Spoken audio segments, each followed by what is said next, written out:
श्यामं शान्तं त्रिभङ्गं रविकरवसनं भूषितं वैजयन्ता वन्दे वृन्दावनस्थं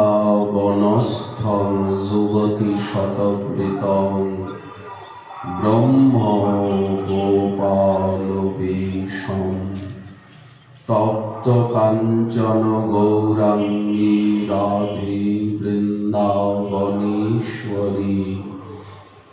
वृषभानुसुते देवी त्वां नमामि हरिप्रिये।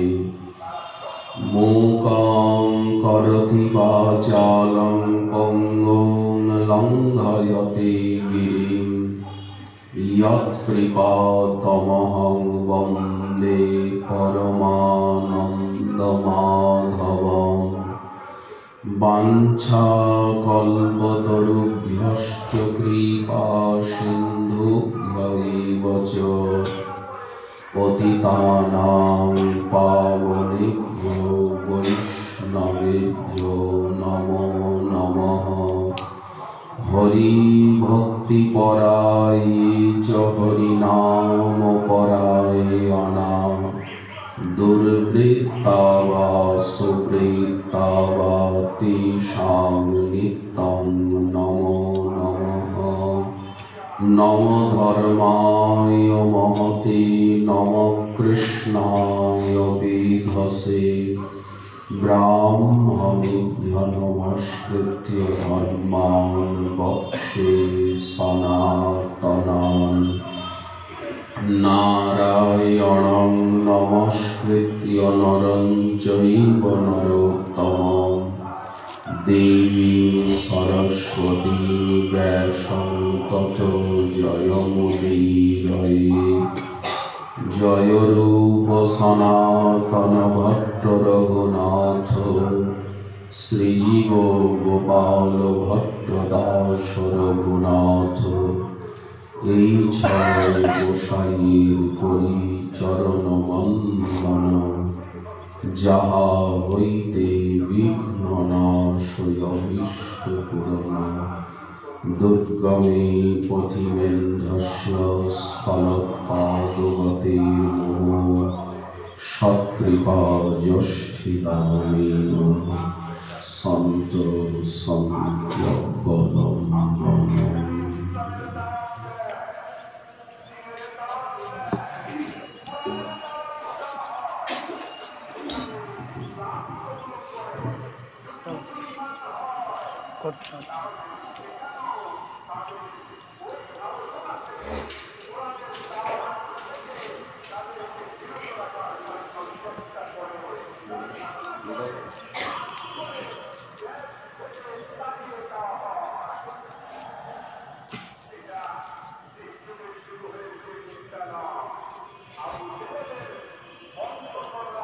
কলের দোষ নিধে রাজন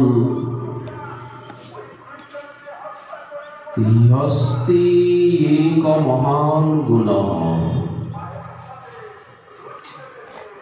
কীর্তনাদেব কৃষ্ণস্য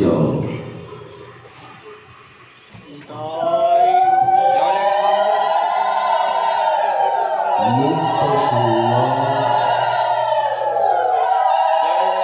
পরম ব্রজ।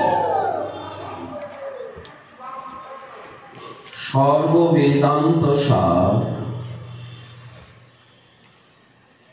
মহাপুরাণ শ্রী শ্রীমদ্ ভাগবতে দ্বাদশ স্কন্ধে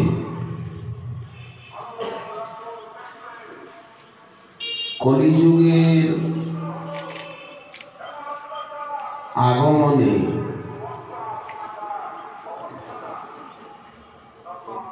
ধর্মজগতে যে গ্লানি, যেন কুয়াশা এসে গেল।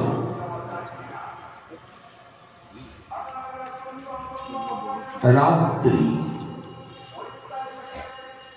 যেন মেঘ মেদুর আকাশ,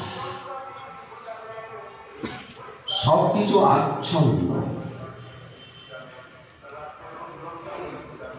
জোনাকিনী তাণ্ডব,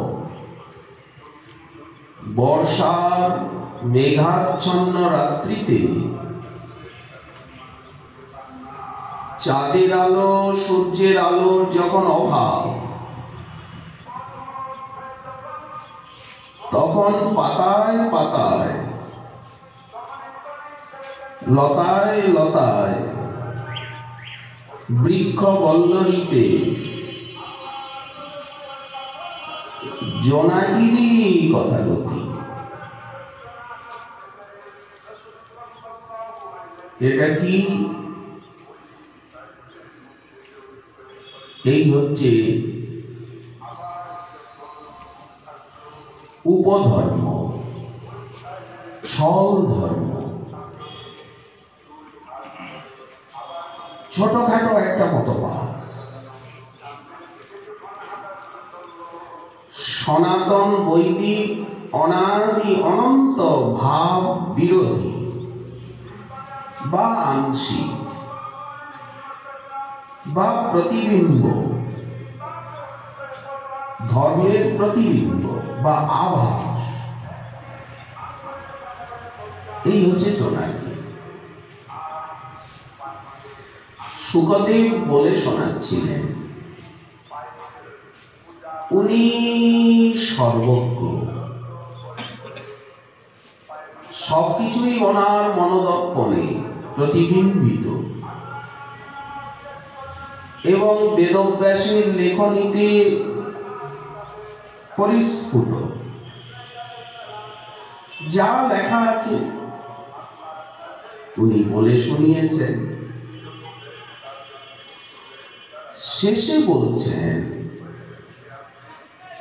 রাজন, রাজা শব্দের অর্থ হচ্ছে দেদীপ্যমান, ভাস্বর। তুমি তো তোমার প্রভাবে প্রতাপে মহিমায়, তুমি তো দেদীপ্যমান, তুমি চির যশস্বী,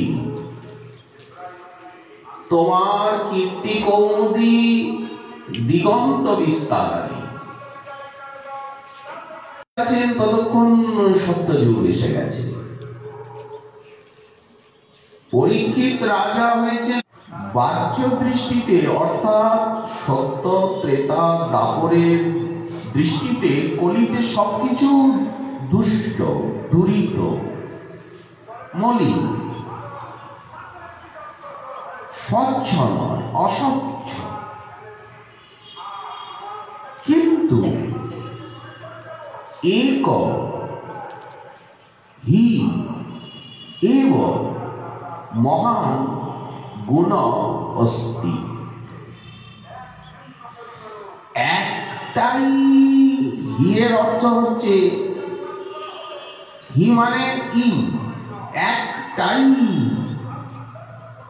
আর এবর অর্থ হচ্ছে মাত্র, মাত্র একটাই মহান গুণ।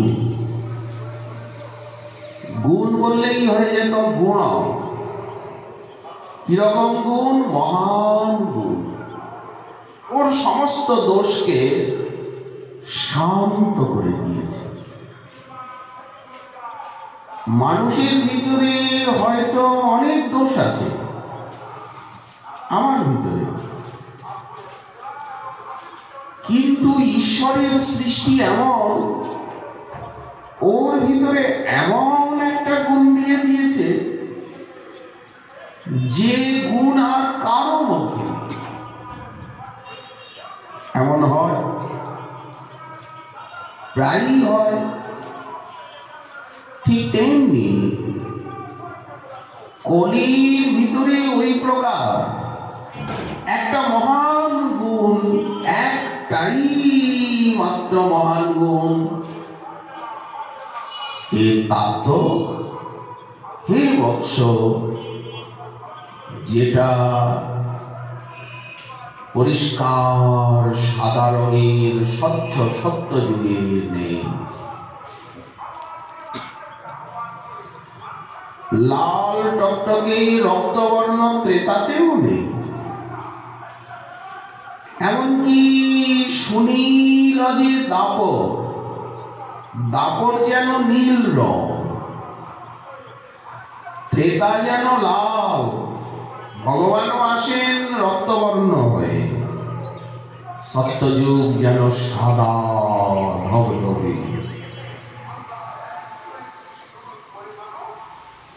ভগবানও আসেন সাদা হয়ে, গায়ের রং সাদা, কাপড় চোপড় সাদা, অলংকার আভূষণ সাদা,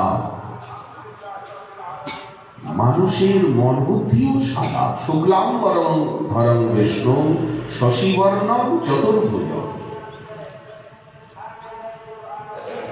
কলি হচ্ছে কালো, কালোটাকে অধর্মের বর্ণ বলা হয়েছে।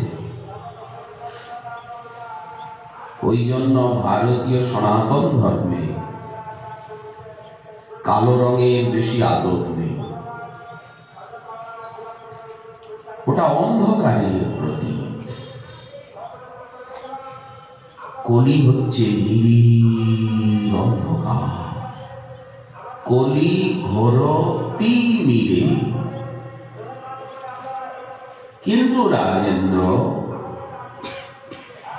একটাই মাত্র মহান গুণ যেটা দাপরেও নেই, সেটি কি? কৃষ্ণ কীর্তন। মনে মনে জপ করাকে কিন্তু কীর্তন বলে না। কীর্তন মানে সম্যক রূপে শব্দ করা, কৃত ধাতু সংশব্দনে। সম্যক শব্দ এর অর্থে ওই ধাতুটা প্রয়োগ, আস্তে আস্তে বলতে হবে। সম্যক শব্দ মানে জোরে বলতে হবে, স্ফুট স্পষ্ট, এবং রাগ তাল লয় মানে গানে, ছন্দে, মন্দে, প্রবন্ধে। কীর্তন মানে সংকীর্তন, সম্যক কীর্তন, ধাতুটার অর্থই ওই। এখানেও এক বচন দেখুন, কীর্তনাদেব। কৃষ্ণ কীর্তন মাত্রে সে আর হয়তো অন্য কিছু করছে না, খালি কীর্তনই করছে। মহাপ্রভু যে ভজন আমাদেরকে দিলেন সেটা কিন্তু খালি কীর্তনের মধ্যে দিয়ে, দরজাটা হচ্ছে কীর্তন। এইবার যখন আপনি মন্দিরে প্রবেশ করলেন, তখন আপনি সবকিছুই ধীরে ধীরে পেয়ে যাচ্ছেন। যখন ঠাকুরের দরজায় এসে দাঁড়ালেন, তখন সবকিছুই দেখতে পাচ্ছেন, যা কিছু আছে। ঠিক তেমনি আপনি যখন এই পথে প্রবৃত্তি হচ্ছে কীর্তন দিয়ে, কীর্তনেই আকর্ষণ, আকৃষ্টি। এইবার আপনি ঠাকুরের সামনে দাঁড়িয়ে শ্রবণ, অর্চন, বন্দন, বলল প্রণাম করো, জল তুলসী দাও, এক পত্র জল দিলে, এক পাতা তুলসী একটু জল দিলে উনি আত্মদান করবেন। তা দেবো না কেন? বেশি বেশি তুলসী দেবো, এক পত্র তুলসী দানের যদি এত মহিমা হয়, এত তুলসী দেব। এইভাবে 64 ভজনাঙ্গই জীবনে ধীরে ধীরে এসে গেল। দোকানে আপনি গেছেন একটা জিনিসের জন্য, দেখছেন কত কিছু সাজানো, ভালো লেগে গেল। যার যেমন রুচি, যার যেমন মূল্যবোধ, শ্রদ্ধা, অভিরুচি। শ্রদ্ধা মানে কি? রুচি। রুচির নামই শ্রদ্ধা। রুচি কাকে বলে? ভালো লাগা। এই জন্য রূপ গোস্বামী পাদ বললেন, ভক্তি তত্ত্বকে জানবার এবং পাবার পেছনে স্বল্প মাত্র, অতি অত্যল্প রুচি মাত্র কারণ। এ যুক্তি তর্ক নয়, ওই ভালো লাগাটুকুই তাকে এগিয়ে নিয়ে যায়। ভালো লাগছে, হরিনাম ভালো লাগছে, হরি কথা ভালো লাগছে, এই সামান্য ভালো লাগাটুকুই তাকে একদিন মহান ভক্তে পরিণত করে। তো মূল প্রবেশের দরজা হচ্ছে কীর্তনা, কীর্তন। কার কীর্তন? কৃষ্ণস্য। যেহেতু ভাগবতের তাৎপর্য হচ্ছেন শ্রীকৃষ্ণ, কৃষ্ণলীলা বলবার জন্যই ভাগবত। মহারাজ পরীক্ষিতের ইষ্ট দেবতা দ্বারকানাথ যদুকুলোত্তংশ শ্রীকৃষ্ণই কুলদেবতা, প্রাণদাতা, বংশের ঠাকুর কৃষ্ণ, পাণ্ডব নাম, পার্থ সারথী।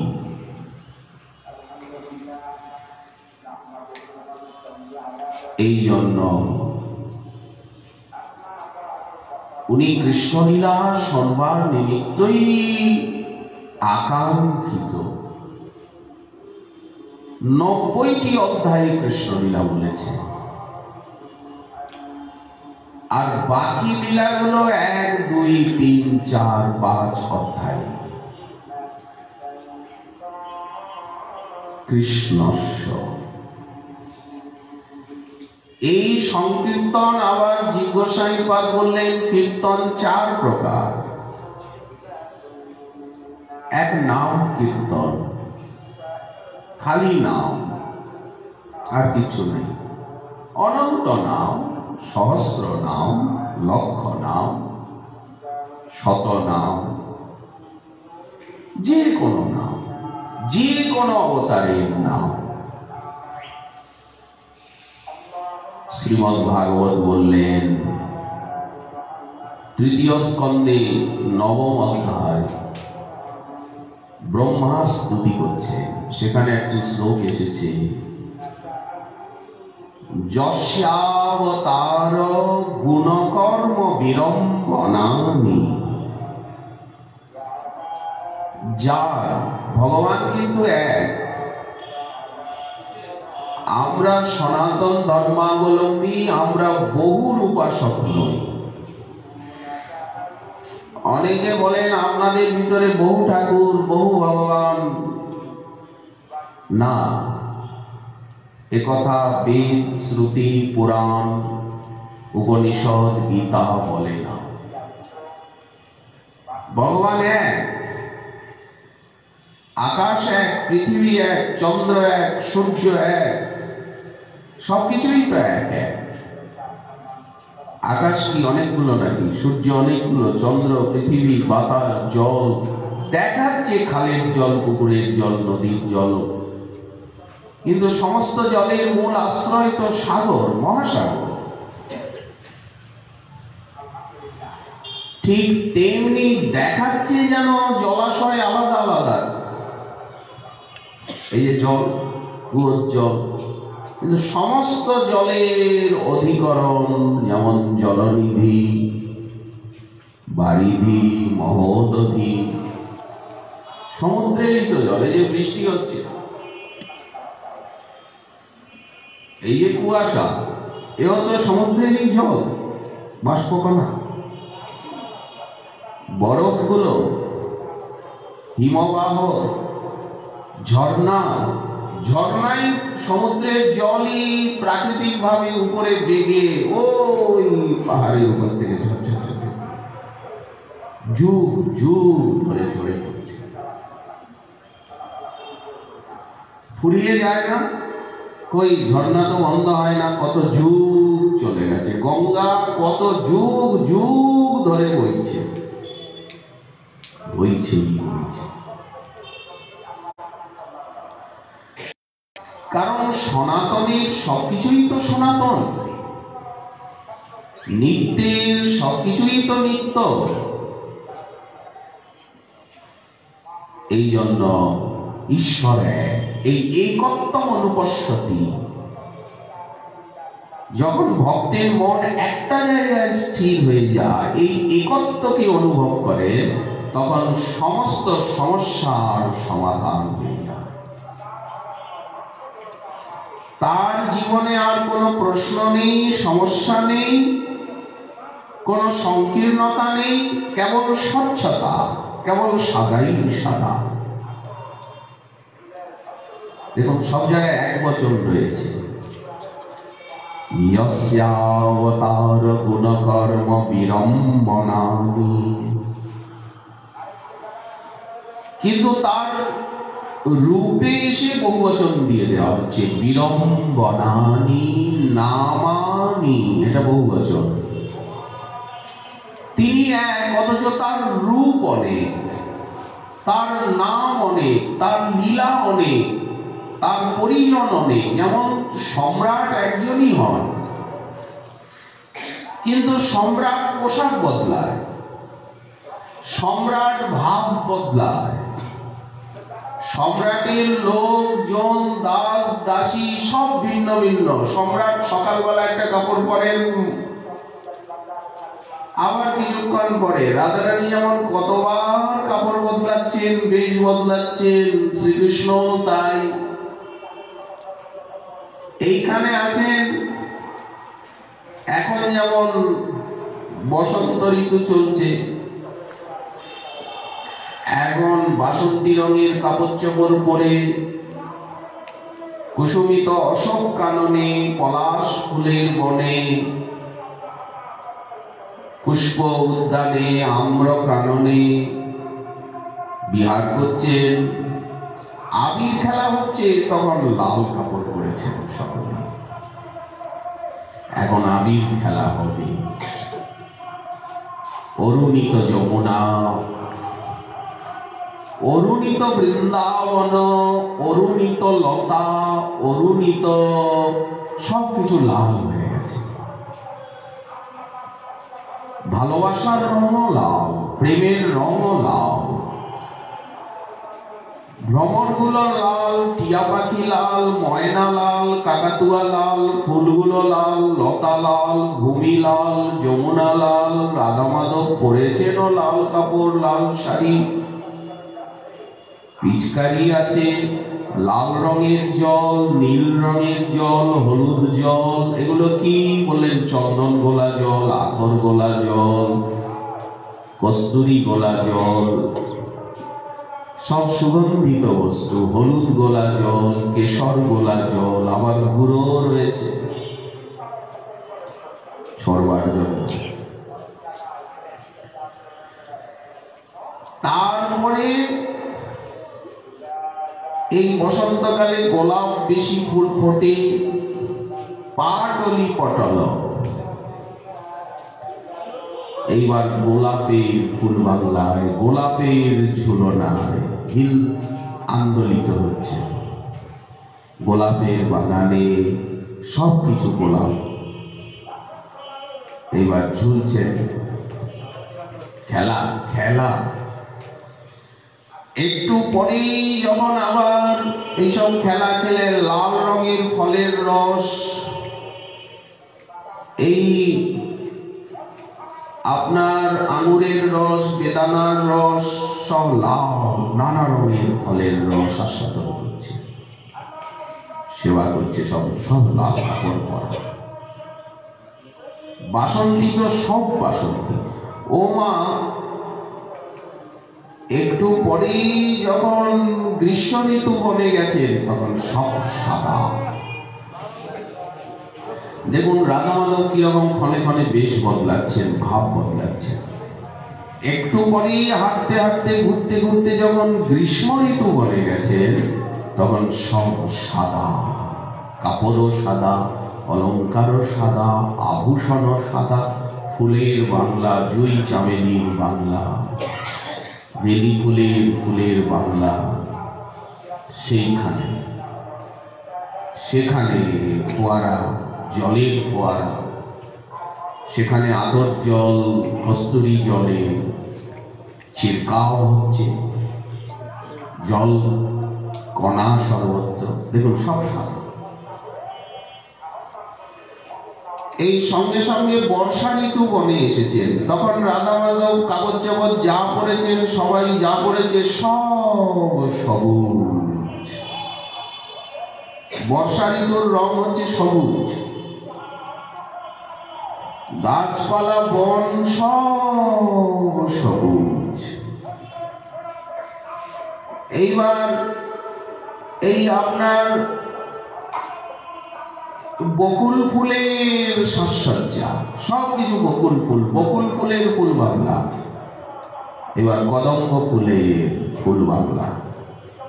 ঝুলত শ্যাম গৌরী বাম আনন্দ রঙ্গে মাতিয়া। দেখুন মহাপ্রভু যে উপাসনাটা দিয়েছেন কত মধুর। ঈশত হসিত রহস কেলি ঝুলাও কত সব সখিনী, কত ঝুলি ঝুলি ঝুলাও কত। ওই রকম ফলের রস যা কিছু গ্রহণ করছেন ওই সব সবুজ। বিছনার চাদর সবুজ, খাট সবুজ, ঘরটা সবুজ, সব মরকত মনি। পাশেই শরৎ ঋতু বনে গেছে, তখন অন্যরকম বেশভূষা। শরৎ ঋতু বনে তখন সবকিছু শিউলি ফুলে, শিউলি ফুলের আসন, শিউলি ফুলের পদ্ম, শরতের পদ্ম, লাল পদ্ম, নীল পদ্ম, তেমনি হলুদ পদ্ম, সবকিছু পদ্মের রাশি রাশি পদ্ম। আর এক একটা ঋতুর এক একটা রং রয়েছে। তাহলে একই রাধা মাধব ক্ষণে ক্ষণে বেশভূষা ভিন্ন ভিন্ন করছেন, ভিন্ন ভিন্ন ভাব চেষ্টা প্রকাশ করছেন, ভিন্ন ভিন্ন লীলা হচ্ছে। কতবার যে শ্রীকৃষ্ণ বেশ পরিবর্তন করছেন, রাধারানী বেশ পরিবর্তন করছেন। তেমনি সেই এগম এব দ্বিতীয় তত্ত্ব তিনি কখনো রাম রূপে, সিংহ রূপে, বামন রূপে, কুর্ম রূপে, বরাহ রূপে, ধন্বন্তরী রূপে, মোহিনী রূপে, যজ্ঞ দত্ত, ঋষ, প্রেত, নরনারায়ণ, হংস, হয়গ্রীব, কত রূপে আসছে। শাস্ত্র রূপে, ভক্ত রূপে, আচার্য রূপে, বিগ্রহ রূপে, ধাম রূপে, নদী রূপে, গঙ্গা যমুনা রূপে তিনি। কৃষ্ণই যমুনা রূপে, গঙ্গা রূপে, এই জন্য দ্রব ব্রহ্ম বলা হয় গঙ্গাকে। যমুনা বিগলিত কৃষ্ণ, কৃষ্ণ প্রেম, একই কথা। প্রেম এবং তিনি একই জিনিস। কৃষ্ণ এবং কৃষ্ণ ভক্তি একই কথা। শাস্ত্র রূপে, ধাম রূপে, নাম রূপে, গুরু রূপে কে? অথচ শাস্ত্র ওনাকে এক বছর দিচ্ছেন সবসময়। নামানি রূপানি চ মঙ্গলানিতে। তোমার যে নাম এবং রূপ, রূপ বলতে বিগ্রহ, নাম জিহ্বায়, নয়নে, আর রূপ বলতে বিগ্রহ। মঙ্গলানি, দেখুন বহু বচন এটা। তোমার মঙ্গলময়, মঙ্গলদায়িনী যে নাম রূপ সারা জীবনে পারল না, সময় হলো না। মৃত্যুকালে, মরণ সময়ে অজামিলের মতো বিবশা গৃহন্তি। বিবশ হয়ে কেউ যদি গ্রহণ করে একটা নাম, কোন একটা রূপ, ওই চিত্রপটই কেউ সামনে এনে দিল, ম্রিয়মান ব্যক্তি চিত্রপটের দিকে মন দিয়ে নাম উচ্চারণ করতে পারছে না, যদি শোনে, ওই জন্য সংকীর্তন হয়, মানুষ লিখে দেয়। একটা ইন্দ্রিয়ে তো নামের স্পর্শ হলো, ত্বকে নামাবলী মাথায় দিয়ে দেয়, নামাক্ষরের স্পর্শ হলো তো তুলসী মহারানীকে মস্তকে রাখে, কারণ ভক্তি মহারানী, শ্রীকৃষ্ণ শক্তি। ধামের রস দেয়, গঙ্গাবাড়ি দেয়, চরণামৃত দেয়, তুলসী মহাপ্রসাদ। একটা সম্বন্ধ হচ্ছে না? সঙ্গে সঙ্গে হলো কি, যে কোনো একটি নাম, যে কোনো একটা রূপ যদি সামনে আসে, তে সেই ব্যক্তি গণ, বহুবচন আছে, এক জন্ম নয়, নৈক জন্ম সমলম, অনন্ত জন্মের যে সে ভালো মন্দ কাজ করেছে, সেই কর্মের যে পাহাড়, বলেন সেই পাহাড়টা সঙ্গে সঙ্গে উড়ে যায়, রেণু রেণু হয়ে যায় পাহাড়। যেমন বড় বড় পাহাড়কে দেবরাজ ইন্দ্র করেছে কি, বজ্র আঘাতে চূর্ণ বিচূর্ণ করে। আজকাল যেমন পাহাড়গুলোকে খণ্ড বিখণ্ড করে স্টোন চিপ করা হচ্ছে, রাস্তা করা হচ্ছে, ট্যানেল বানানো হচ্ছে, পাহাড়কে কে গ্রাহ্য করে? ঠিক নাম উচ্চারণ মাত্রে, নারায়ণই তো বলেছে, কৃষ্ণ তো বলেন, সব নামেরই সমান মহিমা, সব রূপেরই সমান মহিমা। তেনৈক জন্ম সমলম, সহসা, সহসা মানে তৎকালে, সেই মুহূর্তে, হিত্বা সংযন্ত অপাবৃতরিতম, অপাবৃতম মানে আবৃত নয়, অনাবৃতম, ঋতম সত্যম ভগবৎ পদম সংযান্তি, সম্যক জানতি। এমনি তো ব্রহ্মবাদীও যায়, সংযান্তি মানে উনি ভগবত ধামে গিয়ে পার্ষদ হয়ে সেবায় চলে যান। অজামিল যেমন পার্ষদ হয়ে নারায়ণের সেবাতে উপস্থিত হয়ে গেল। ধামে যাওয়া আর ওনার কাছে যাওয়া, এই দুইয়ের ভিতরে প্রভেদ আছে। ধামে তো গেলেন, বৈকুণ্ঠে চলে গেলেন, কিন্তু নারায়ণকে দূরের থেকে দেখছেন, কাছে যেতে পারবেন? সেবা করতে পারবেন কি? যেমন নন্দ সুনন্দ আদি পার্ষদগণ সেবা করেন, গরুর বিশ্বক্ষেন নারদাদি সেবা করেন, ওই রকম সেবা করতে পারবেন কি? বলেন নাম উচ্চারণকারী সোজা সুজি গিয়ে একেবারে সেবায় প্রবেশ করে না। এই জন্য সংযান্তি, এখানে বর্তমান কাল প্রয়োগ করছেন ব্রহ্মা।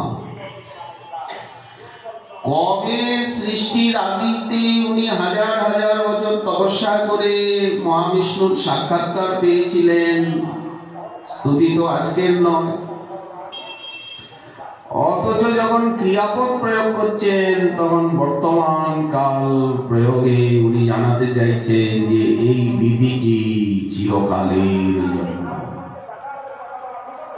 এখানে যুগের কোনো ব্যবধান নেই। এই কীর্তনের মহিমা, ভগবান নাম উচ্চারণের মহিমা, নাম কীর্তন, রূপ কীর্তন, এতে মহিমা আরো বেড়ে গেল। যদি নাম কীর্তনের এত মহিমা হয়, তাহলে যেখানে নামের সঙ্গে রূপ আছে, তো আরো মহিমা বেড়ে যাবে। যেমন আমরা বললাম, কিরূপ হেরিনু মধুর মূরতি বিরিতি রসের সার, হেনলয় বনে এতিন ভুবনে অগত্য তুলনা নাহি কথা। রূপের কীর্তন হচ্ছে, রূপ বর্ণন, দেখতে কেমন থাকে, ভগবত রূপ, শব্দচিত্র। যেমন রঙে চিত্র হয়, শব্দেও তো চিত্র হয়, শব্দ শিল্পও তো হয়, এই জন্য তো কথা শিল্প বলা হয়। তারপরে এলো গুণ কীর্তন, তার স্বভাব চরিত্র কেমন, পরম করুণ, পরম দয়াল, পরম উদার, পরম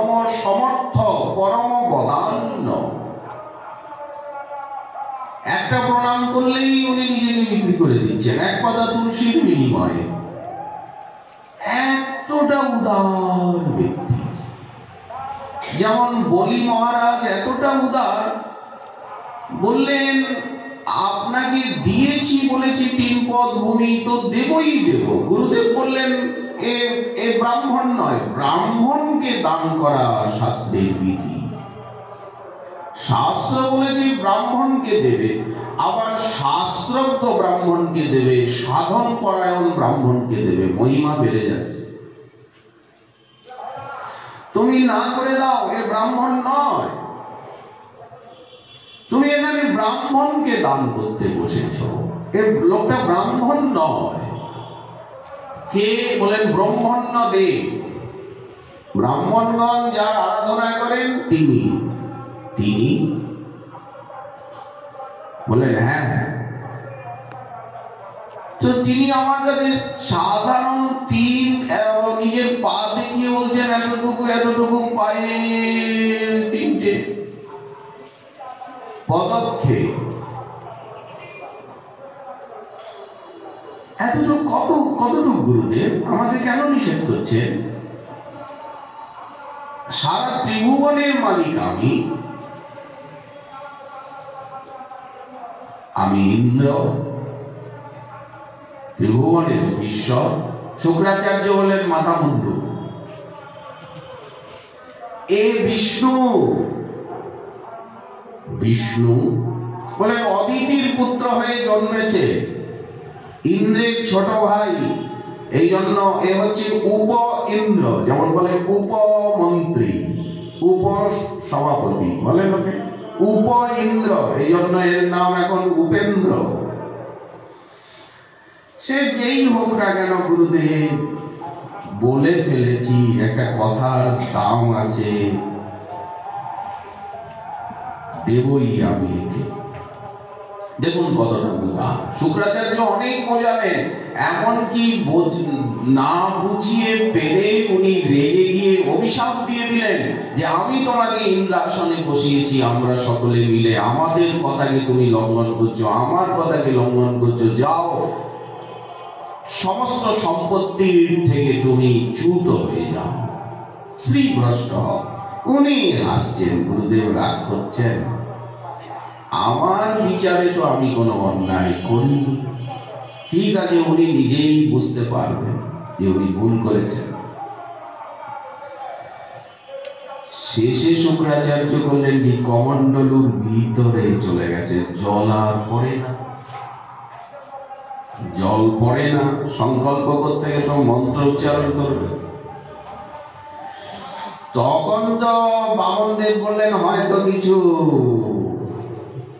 ছোট নল, তো নলটা তো ছোট, হয়তো তিল কি কিছু পুষ্প আদি আটকে গেছে। দেখি একটা কুশ নিয়ে বলে এটা মহারাজ, এটা দিয়ে একটু খোঁচা দিন। শুক্রাচার্য কানা হয়ে গেলেন, এখনো উনি কানাই আছেন। এক চোখ গেছে শিষ্যের দোষ দেখতে গিয়ে, ভালো কথা, কিন্তু তথাপি উনি দিয়ে দিলেন। এত উদার, সর্বহারা হয়ে গেলেন। ভগবান 3টে ভুবনই নিয়ে নিলেন, ভুব স্ব। কিন্তু উনি তো পিছনে সরলেন না।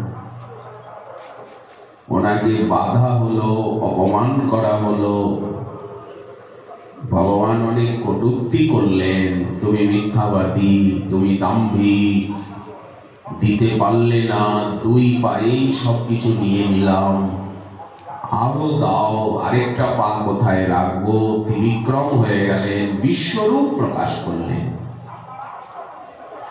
সারা পৃথিবী জুড়ে ওনার চরণ, সারা আকাশ জুড়ে ওনার চরণ, চরণ ছাড়া কিছুই নাই। এই দেখুন, একমেব দ্বিতীয়, ওনার চরণ ছাড়া কিছুই নাই। এই জন্য পৃথিবী ওনারই পত্নী, বরাহ অবতারেও বামন অবতারেও। সারা পৃথিবীকে গ্রাস করে নিলেন না চরণ দিয়ে। পৃথিবীর পুরো পৃথিবী ওনার চরণে চলে এলো, পাদুকার মতো। এই জন্য পৃথিবীকে বলা হয়েছে বিষ্ণু পত্নী। আবার বরাহ অবতারেও দাঁতের উপরে নিলেন। এই বরাহ ভগবানের মূর্তি এত বড়, আর পৃথিবী দাঁতের উপরে যেন একটা কমল ফুল, হাতি সুরের উপরে যেমন কমল ফুল থাকে, সুরে একটা কমল নিয়েছে বিষ্ণু পত্নী দিয়ে দিলেন। বলেন মাথাটা নিয়ে, মাথাটা তো দিন, অর্থাৎ প্রণাম করলেন, আত্মনিবেদন করলেন। আচ্ছা, বলির দৈত্যকুলে জন্ম, প্রহ্লাদের বংশধর, সে যদি এত বড় হতে পারে, এত মহান হতে পারে, এত উদার হতে পারে, গুরুদেবের কথা শুনল না, কারো কথা শুনল না, না আমি ঠিক করছি, তাহলে ভগবান কত উদার। পরবর্তী ঘটনায় সেটা সকলে প্রত্যক্ষ করলো। ওনাকে বেঁধেছিলেন, তুমি মিথ্যাবাদী বলে অনেক কিছু বলছিলেন, কিন্তু পরে যখন ভগবান ওনাকে বর দিতে আরম্ভ করলেন, তোমাকে এক কল্প আয়ু দিলাম, তুমি কোনোদিন মরবে না, কেউ তোমাকে কিছু করতে পারবে না, অসুর দৈত্য দানব রাক্ষস যে তোমার পিছে পড়বে ব্রহ্মাণ্ডের মধ্যে, আমার সুদর্শন চক্র তাকে সেই মুহূর্তেই বিনষ্ট করবে। আমার সুদর্শন চক্র অতন্দ্র হয়ে চিরদিন তোমাকে পাহারা দেবে, আর আমিও পাহারা দেব। যখন তোমার ইচ্ছা তুমি আমাকে তোমার দরজাতেই দণ্ডায়মান দেখতে পাবে। শুক্রাচার্য গালে হাত দিয়ে, দাড়িতে হাত দিয়ে ভাবছেন কি বলছেন।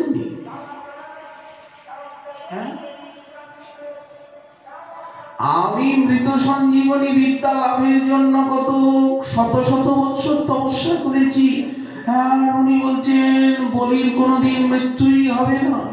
তো বলি তো আমার থেকে অনেক বড় হয়ে গেল।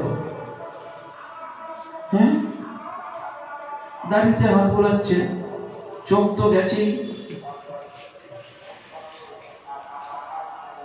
ভগবান বললেন ত্রিভুবনের ভিতরে সর্বশ্রেষ্ঠতম স্থান যে সুতল, স্বর্গের থেকে অনেক বেশি সেখানে ঐশ্বর্য, সেখানে তুমি কিছুদিন অপেক্ষা করো। এই মন্বন্তরটা যতদিন বৈবস্বত মন্বন্তর আছে ততদিন তুমি সুতলে থাকো।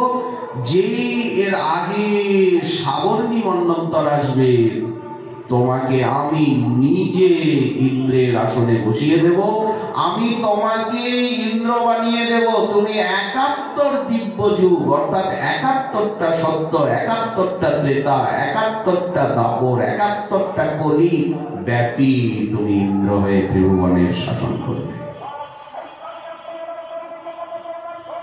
দেখুন ভগবানের কত কৃপা, কত বড় হৃদয়বান তিনি। ভক্ত যখন এগুলো বুঝতে পারে তখন ভগবানের প্রীতি সম্পাদন তার জীবনের একমাত্র লক্ষ্য হয়, যে প্রভুকে কি করে তুষ্ট করা যায়।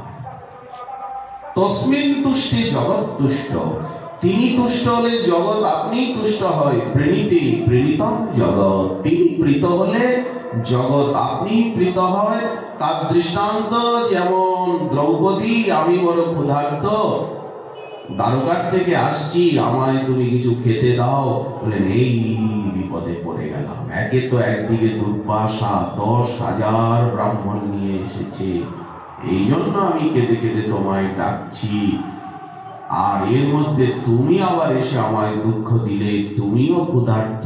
বললেন তুমি নিয়ে আসো না তোমার সূর্য দত্ত সেই তাম্রস থালিটা নিয়ে এসো না, তামার বাসন, একটা তামার হাড়ি। ওখানে থেকে একটু শাক, হয়তো বাসন ধুতে গিয়ে, ওটা উচ্ছিষ্ট নয়, হাড়িতে তো কেউ খায় না, রান্নার বাসনে তো খেতে নেই। সেদিন হয়তো ধৌত করতে গিয়ে পুকুরের জলে নদীর জলে ধুতে গিয়ে এক কোনায় একটু হয়তো শাক বা পণ্য কম ছিল, সেইটুকু নিয়েই তো তার গালে দিলেন, গালে দিয়ে আর উনি ঢেকুর তুলছেন,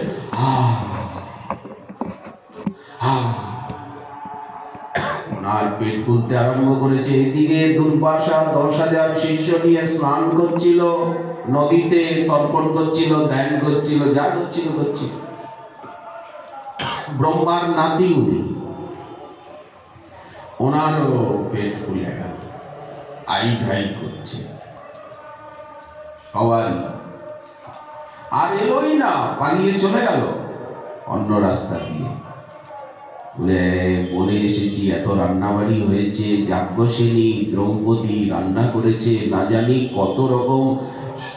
হ্যাঁ, ইন্দ্রপ্রস্থে রাষ্ট্রীয় যজ্ঞে দ্রৌপদীর হাতের রান্না পেয়েছিলাম পাঞ্চালী, কত রকম, যদি খেতে না পাই। পালিয়ে গেল, আর এলোই না। ভগবান বললেন ভালো হয়েছে, আসে নাই, একজনও আসে নাই। তাহলে তিনি তৃপ্ত হলে জগৎ তৃপ্ত হয় কিনা, নাকি ভিন্ন ভিন্ন আবার কাউকে তোয়াজ করতে হবে? এত করুণ ভগবান, তার নামের মহিমা, ভক্তির মহিমা, এই মহিমাটার যদি একবার জ্ঞান হয় তখন তো কেউ আর ভজন ছাড়া থাকতে পারে। লীলা, এই হচ্ছে গুণ কীর্তন। গুণ কীর্তন, তারপরে লীলা কীর্তন। উনি ভক্তের জন্য কি করেছেন, কি করছেন, কি না বলে মিথ্যে কথা বলেন। সত্যস্বরূপ হয়েও আমি ক্ষণে ক্ষণে মিথ্যা হয়ে যাই ভক্তের সঙ্গে লীলা করতে গিয়ে। আমি সবার প্রতি সমভাবাপন্ন, কিন্তু সবসময় ভক্তেরই পক্ষ নিই। কি না বলে, কি না করে, ভক্তের কারণে। ভক্ত তাকে যেভাবে, যখন যেভাবে নাচায়, তাহলে ভক্ত হচ্ছে কুমার আর উনি হচ্ছেন কাঁচামাটি। বললেন হ্যাঁ, যেমন কুমার কাঁচামাটিকে যেভাবে গড়ে, যেমন আকার দেয়, জ্বলন্ত অনল কৃষ্ণ ভক্ত লাগি খায়, দুবার দাবানল পান করলেন ভক্তের কিঙ্কর হয়। ভক্তের চাকর হচ্ছেন। সারা রাত জেগে জেগে কুরুক্ষেত্রে পঞ্চপাণ্ডবের শিবিরে উনি পাহারা দিচ্ছেন, সারাদিন তো রথ চালিয়েছেন, ঘোড়ার সেবা করছেন। ঘোড়াগুলো পরিশ্রান্ত হয়ে পড়েছে, অর্জুনও পরিশ্রান্ত। এখন ঘোড়াগুলোকে জলপান করাতে হবে, ঘোড়াগুলোর গা ভালো করে মাজতে হবে, ওদের পা গুলো টিপে দিতে হবে, খুরগুলো দেখতে হবে, কারো খুর ক্ষয়ে গেছে কিনা, ওরা একটা লোহা লাগাও। ভগবান এগুলো করছে। এখানে তো কাজের সেবা করেছেন, আর ওখানে কুরুক্ষেত্রের যুদ্ধে গিয়ে ঘোড়ার সেবা করেছেন। এবার ভয়, ওদের বিশ্বাস নাই, রাত্রিবেলা ওরা আক্রমণ করে দেয় যদি।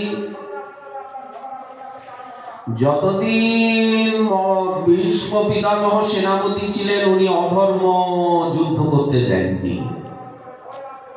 উনি সরসজ্জায় যখন পড়লেন, এরপরে যুদ্ধটা আরম্ভ হয়ে গেল। অধর্মের যে কোনো ভাবে, দিনে হোক রাত্রে হোক, যে কোনো প্রকারে হোক, ছলে বলে কৌশলে মারতে হবে বিপক্ষকে। ভগবানের চিন্তা হয়ে গেল, উনি রাত জেগে জেগে ব্রিজে পাহারা দিচ্ছেন, রাত্রেও ঘুম নাই। ভক্তের কিঙ্কর হয় আপন ইচ্ছায়। এই হচ্ছে লীলা কীর্তন। নাম কীর্তন, গুণ কীর্তন, রূপ কীর্তন, লীলা কীর্তন, এই 4 প্রকার কীর্তনের ভিতরে আবার সনাতন গোসাইপাদ বৃহৎ ভাগবতামৃতে বললেন নাম কীর্তন সর্বোপরি। সর্ববিধ কীর্তনেষু নাম সংকীর্তনম এব পরম। পরম মানে শ্রেষ্ঠম। কেন শ্রেষ্ঠ? বললেন দ্রাক অতি শীঘ্র প্রেম সম্পাদন সমর্থ। নাম কীর্তনে অতি শীঘ্র প্রেম হয়,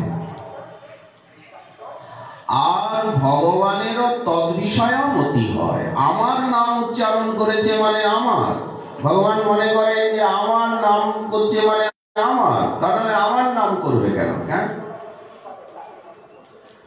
আমরা যেমন আজকে উঠি, কে ডাকলো?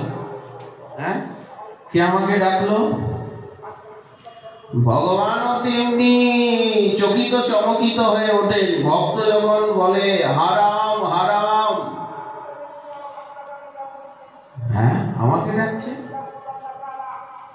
যেমন সেই পাগল রাত্রিবেলা ডাকছে হা কিশোরী, হা কিশোরী। কিশোরী ওর বউয়ের নাম। বউ খুব সুন্দরী, ওকে ভালোবাসতো, ও ভালোবাসতো। হঠাৎ মারা গেছে, লোকটা পাগল হয়ে সংসার ত্যাগ করে মাথা খারাপ হয়ে গেছে। ঘুরতে ঘুরতে ঘুরতে ঘুরতে বৃন্দাবনে এসেছে, বর্ষানে গেছে।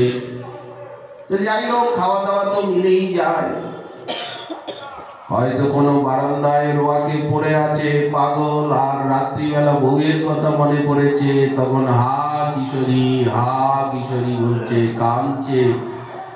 রাধারানীর এই মায়ার জগৎকে ভেদ করে কোথায় রাধারানী আছেন? কত দূর, রাধারানীর বাড়ি কত দূর।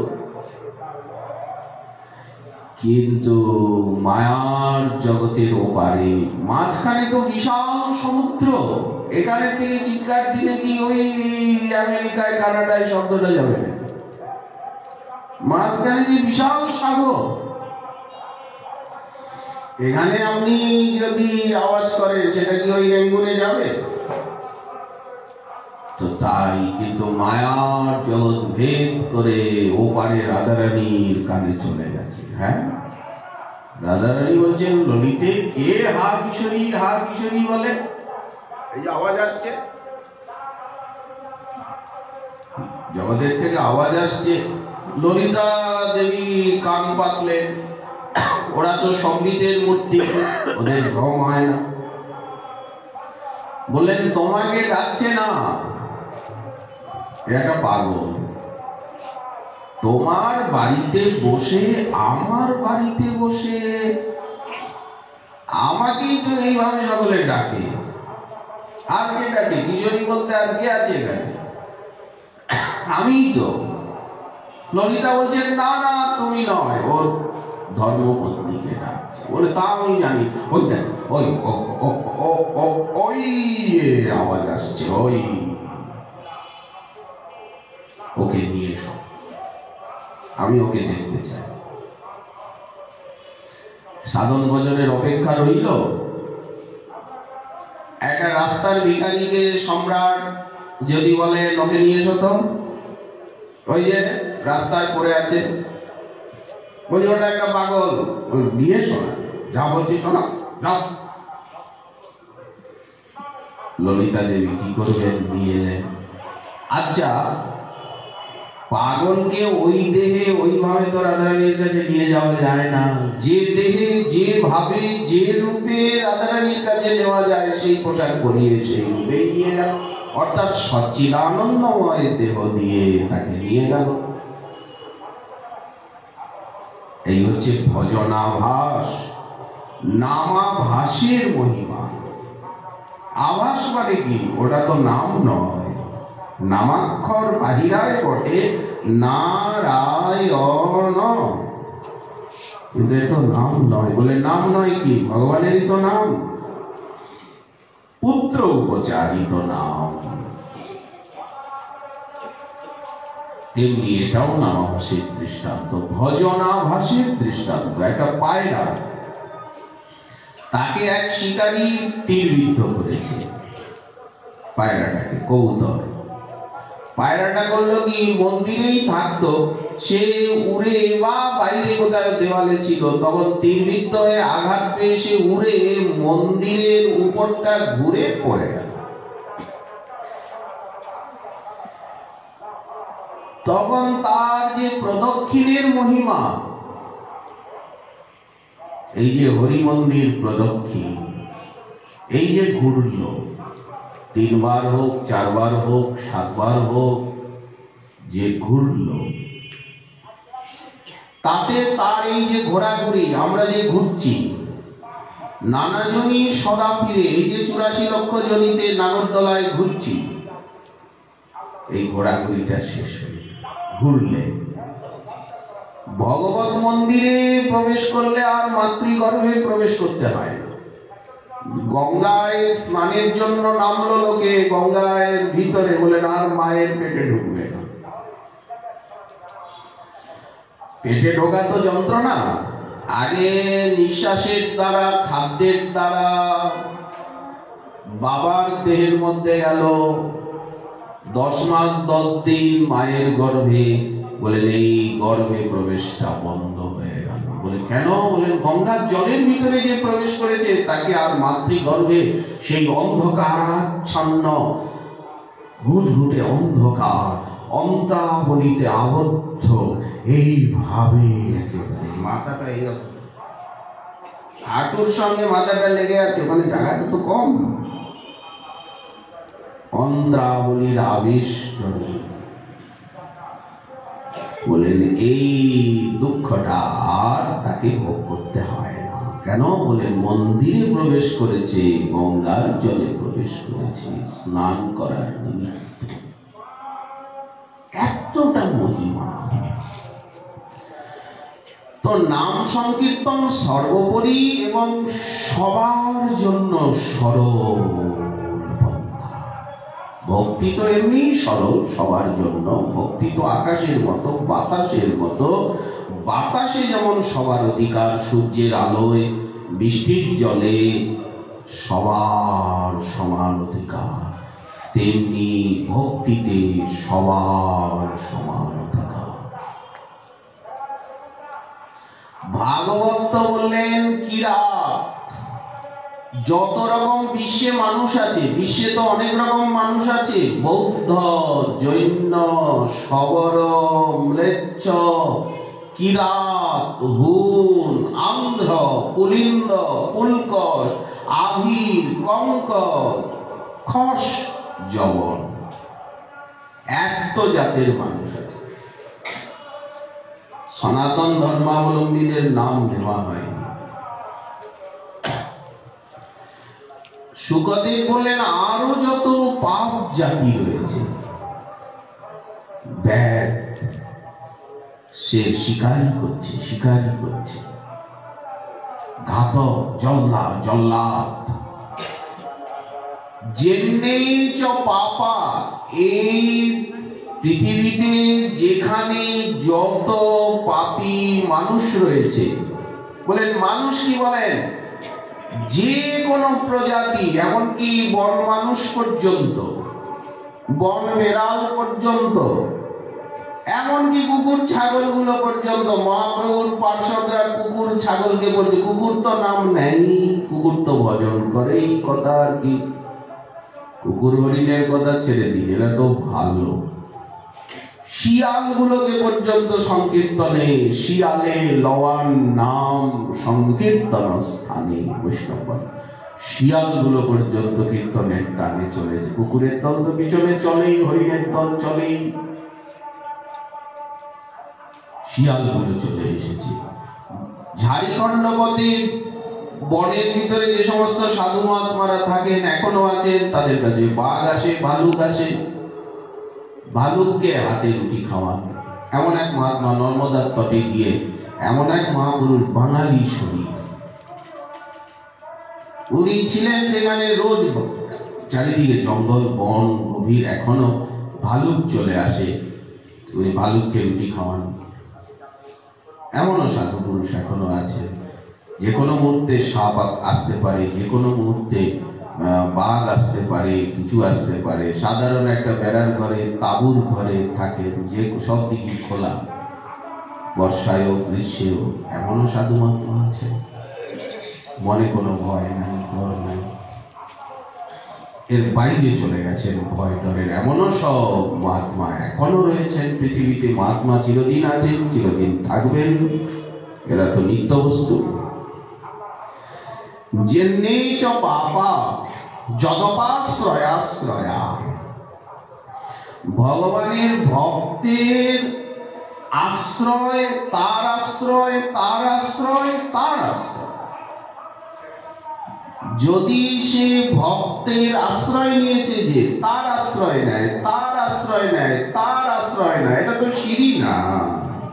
সিঁড়িটা যেমন ওঠে, সিঁড়িটা যেমন নামে, ওই রকম বলা হয় তার ভগবানের দাস, তার দাস, তার দাস, তার দাস। যত নিচে নামে তত, গঙ্গা যেমন যত নিচে যাচ্ছে গঙ্গার মহিমা বেড়ে যাচ্ছে। হরিদ্বারের গঙ্গার থেকেও, প্রয়াগের গঙ্গার থেকেও আবার গঙ্গা যত নিচে নামছে তত চওড়া হচ্ছে, গভীর হচ্ছে, তত নদী এসে, গণ্ডকী নদী দৌড়াতে দৌড়াতে এসে বিহারে এসে ঘাগরা নাম নিয়ে গঙ্গায় মিশে গেল। মহিমাটা বেড়ে গেল কিনা, যার জলে শালগ্রাম শিলা ভাসে।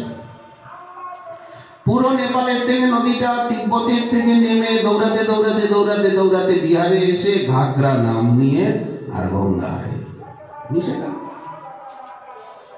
মহিমা বেড়ে গেল। সাগরে গিয়ে গঙ্গা কি বিশাল।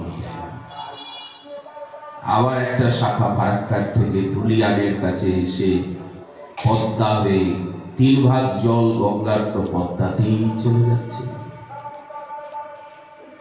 তাহলে মহিমা বেড়ে যাচ্ছে কিনা? হরিদ্বারে কতটুকু, গোমুখে কতটুকু, গঙ্গোত্রীতে গঙ্গা কতটুকু, বিষ্ণুপ্রয়াগে কতটুকু। কিন্তু যত নিচে নামছে, এবার গঙ্গাকে পদ্মা রূপে দেখেন, কি গভীর, কত নিচে জল। মহিমা বেড়ে যাচ্ছে কিনা? তেমনি ভক্তি যত নিচে নামতে থাকে, তার শিষ্য, তার শিষ্য, তার শিষ্য, তার শিষ্য, তার শিষ্য, এ ভক্তি নামতেই যাচ্ছে। গঙ্গা যেমন নামছে, আবার ধারা হয়ে যাচ্ছে, পদ্মা হয়ে আরো চওড়া। মূল শাখার থেকে, মূল ধারাটা তো গঙ্গায়, কিন্তু আরেকটা শাখা যে পদ্মা হলো, সে গঙ্গার থেকে আরো ভীষণ। গঙ্গায় তো বর্ষাকালে স্নান করা যায়, এ করা যায়, আর পদ্মায় নামাই নেয় না। বাপরে বাপ, এই জল এখনই ওইখানে চলে যায়। তেমনি ভক্তি যত নিচে নামে, শিষ্য প্রশিষ্য পরম্পরায় যত নিচে নামবে, তার দাস, তার তার তার যত নিচু লোকের কাছে ভক্তি যাবে, দেখুন জগন ভক্তের মহিমা আরো বেশি হয়ে যাচ্ছে। এই জন্য বৈষ্ণব বন্দনায় এসেছে, যত যত হীন জাতি উদ্ভবে বৈষ্ণব, সকলে বন্দিব সবে জগত দুর্লভ। প্রহ্লাদের কাছে গিয়ে ভক্তি গঙ্গার মহিমা আরো বেড়ে গেল, বলির কাছে গিয়ে আরো বেড়ে গেল। ব্রহ্মার হৃদয়ে ভক্তি ছিল, কিন্তু সেইখানে যত মহিমান্বিতা না ভক্তি ছিলেন, যখন প্রহ্লাদের কাছে এলো তখন মহিমা আরো সপজ বাল্মীকির কাছে গেল। যখন চণ্ডাল ভক্তের কাছে গেল, কসাই ভক্তের কাছে গেল, তখন ভক্তির মহিমা আর রুইদাসের কাছে গেল। ভক্তি নিচে নামছে না, গঙ্গা যেমন নিচে নামছে, সমতলে নামছে, পাহাড়ের থেকে একেবারে ছাপ দিয়ে পড়ছে, জলপ্রপাত সৃষ্টি হয়ে যাচ্ছে, মহিমা বেড়ে যাচ্ছে। নদী যখন ঝর্ণা থাকে, অনেক উপর থেকে যখন নিচে পড়ে, তখন একেবারে জলপ্রপাত, জল ধোঁয়ার মতো উঠছে, গভীর হয়ে যাচ্ছে, ভক্তির মহিমা বেড়ে যাচ্ছে। দেবতাদের কাছে ভক্তি ছিল, ঋষি মুনিদের কাছে ভক্তি ছিল, যখন মানুষের কাছে এলো, আবার মানুষের ভিতরে যত নিম্ন শ্রেণীর কাছে যাচ্ছে, তত ভক্তির মহিমা বেড়ে যাচ্ছে। এই হচ্ছে। তার মধ্যে আবার নাম সংকীর্তন, নাম এক মহান গুণ, এই ভগবত কীর্তন। কীর্তনাদেব কৃষ্ণস্য, এখানেও একটা এক বচন রয়েছে। কৃষ্ণস্য কীর্তনাদেব, শ্রীকৃষ্ণের কীর্তন করলেই কি হবে? মুক্ত সঙ্গ, সমস্ত আসক্তি চলে গেল, বন্ধন চলে গেল, মুক্ত সঙ্গ। নারকেলের খোসা গেল, আঁচি গেল, নারকেল বেরিয়ে, জল বেরিয়ে, মুক্তকে বলে মুক্ত হয়ে যাওয়া। একটা ডাব, ডাবের ভিতরে জলটা আটকে রয়েছে, ডাবটাকে না ই করলে, কর্তন না করলে জলটা তো বেরোবে না। একটা ঝুনো নারকেল ওকে ভালো করে সংস্কার করতে হবে, ভাঙতে হবে, তখন জল বেরিয়ে গেল, শ্বাস বেরিয়ে গেল, করাতে হবে। এবার কড়াইতে দিলেন, গুড় দিলেন, ক্ষীর দিলেন, এলাচ দিলেন, এইবার উপযুক্ত পাক দিয়ে এইবার নাম করছে। ক্ষীরের লাড্ডু মন্ডা হয়ে গেল। এইরকম মুক্ত সঙ্গ, মুক্ত হওয়া, দেহের দেহবন্ধন গেল। আগে তো আমরা সমাজ বন্ধনে পড়ে আছি, সমাজ বন্ধন, সংসারের বন্ধন, মাতা পিতার বন্ধন। মানুষ তো সামাজিক প্রাণী, যে যেখানে আছে একটা সমাজ বন্ধনে আছে, একটা দেশ বন্ধনে আছে, একটা গোষ্ঠীর বন্ধনে আছে, বলে সব বন্ধন। ওগুলো তো নারকেলের ছাবা, ছাবাগুলো না সরালে একটা আস্ত নারকেলকে আপনি ভাঙবেন কি করে? ছাবা তো সরাতেই হবে আগে। পরে আসবে আছি, ওটা হচ্ছে দেহবন্ধন, মনোবন্ধন, বুদ্ধিবন্ধন, সব বন্ধন চলে গিয়ে বন্ধন মুক্ত হয়ে গেল। আকাশের মতো মহান ভগবানকে যে জানে, ব্রহ্মবিদ ব্রহ্মৈব ভবতি, ভগবানকে জানলে তিনি ভগবানের মতো পূজ্য, নিত্য, শাশ্বত, সনাতন, গরিয়ান, মহিয়ান হয়ে যান। এই জন্য বলা হয় সন্ত ভগবান, সদ্গুরু ভগবান, বলা হয় নারদ ভগবান, ব্যাস ভগবান, বলা হয় কিনা?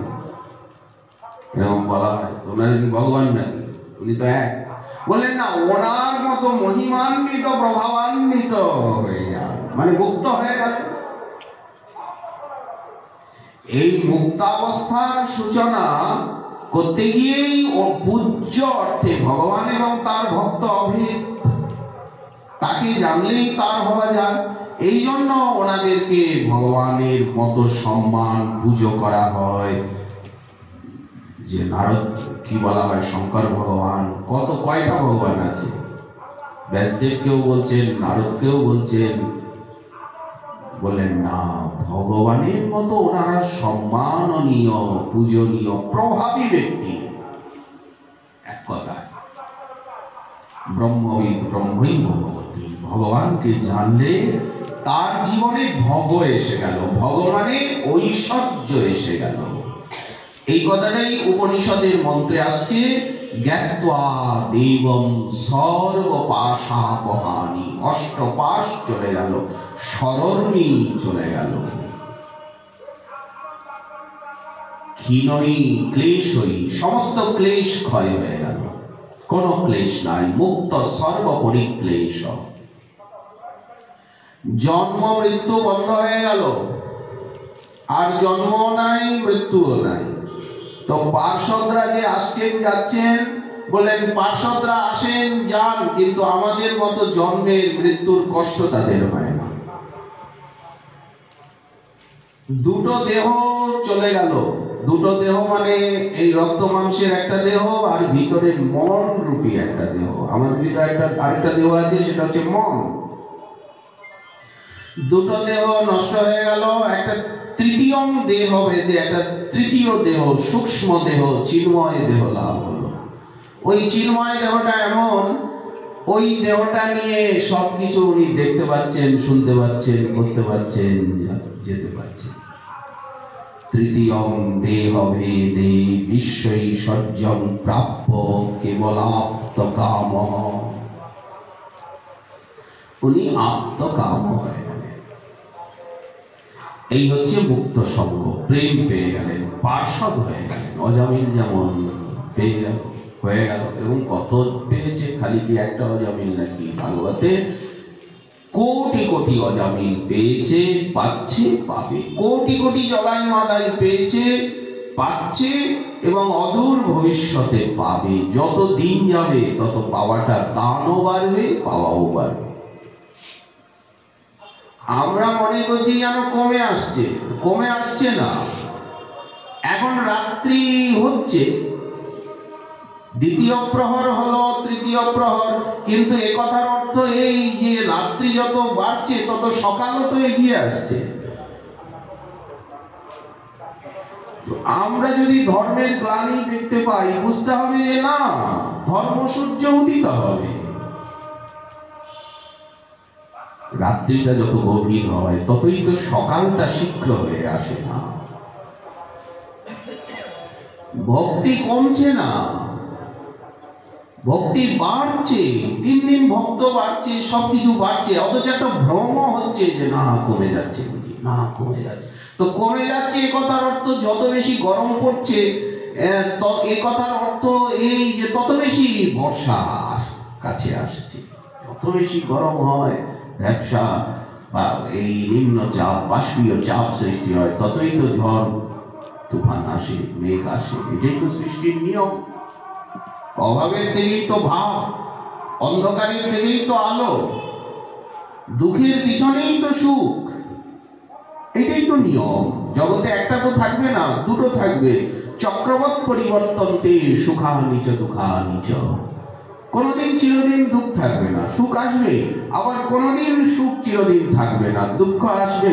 আপনি কি এটা চান যে সবসময় আপনি মালাই পরবেন, কোনো সময় চট্টবর খাবেন না? এ তো হতে পারে না।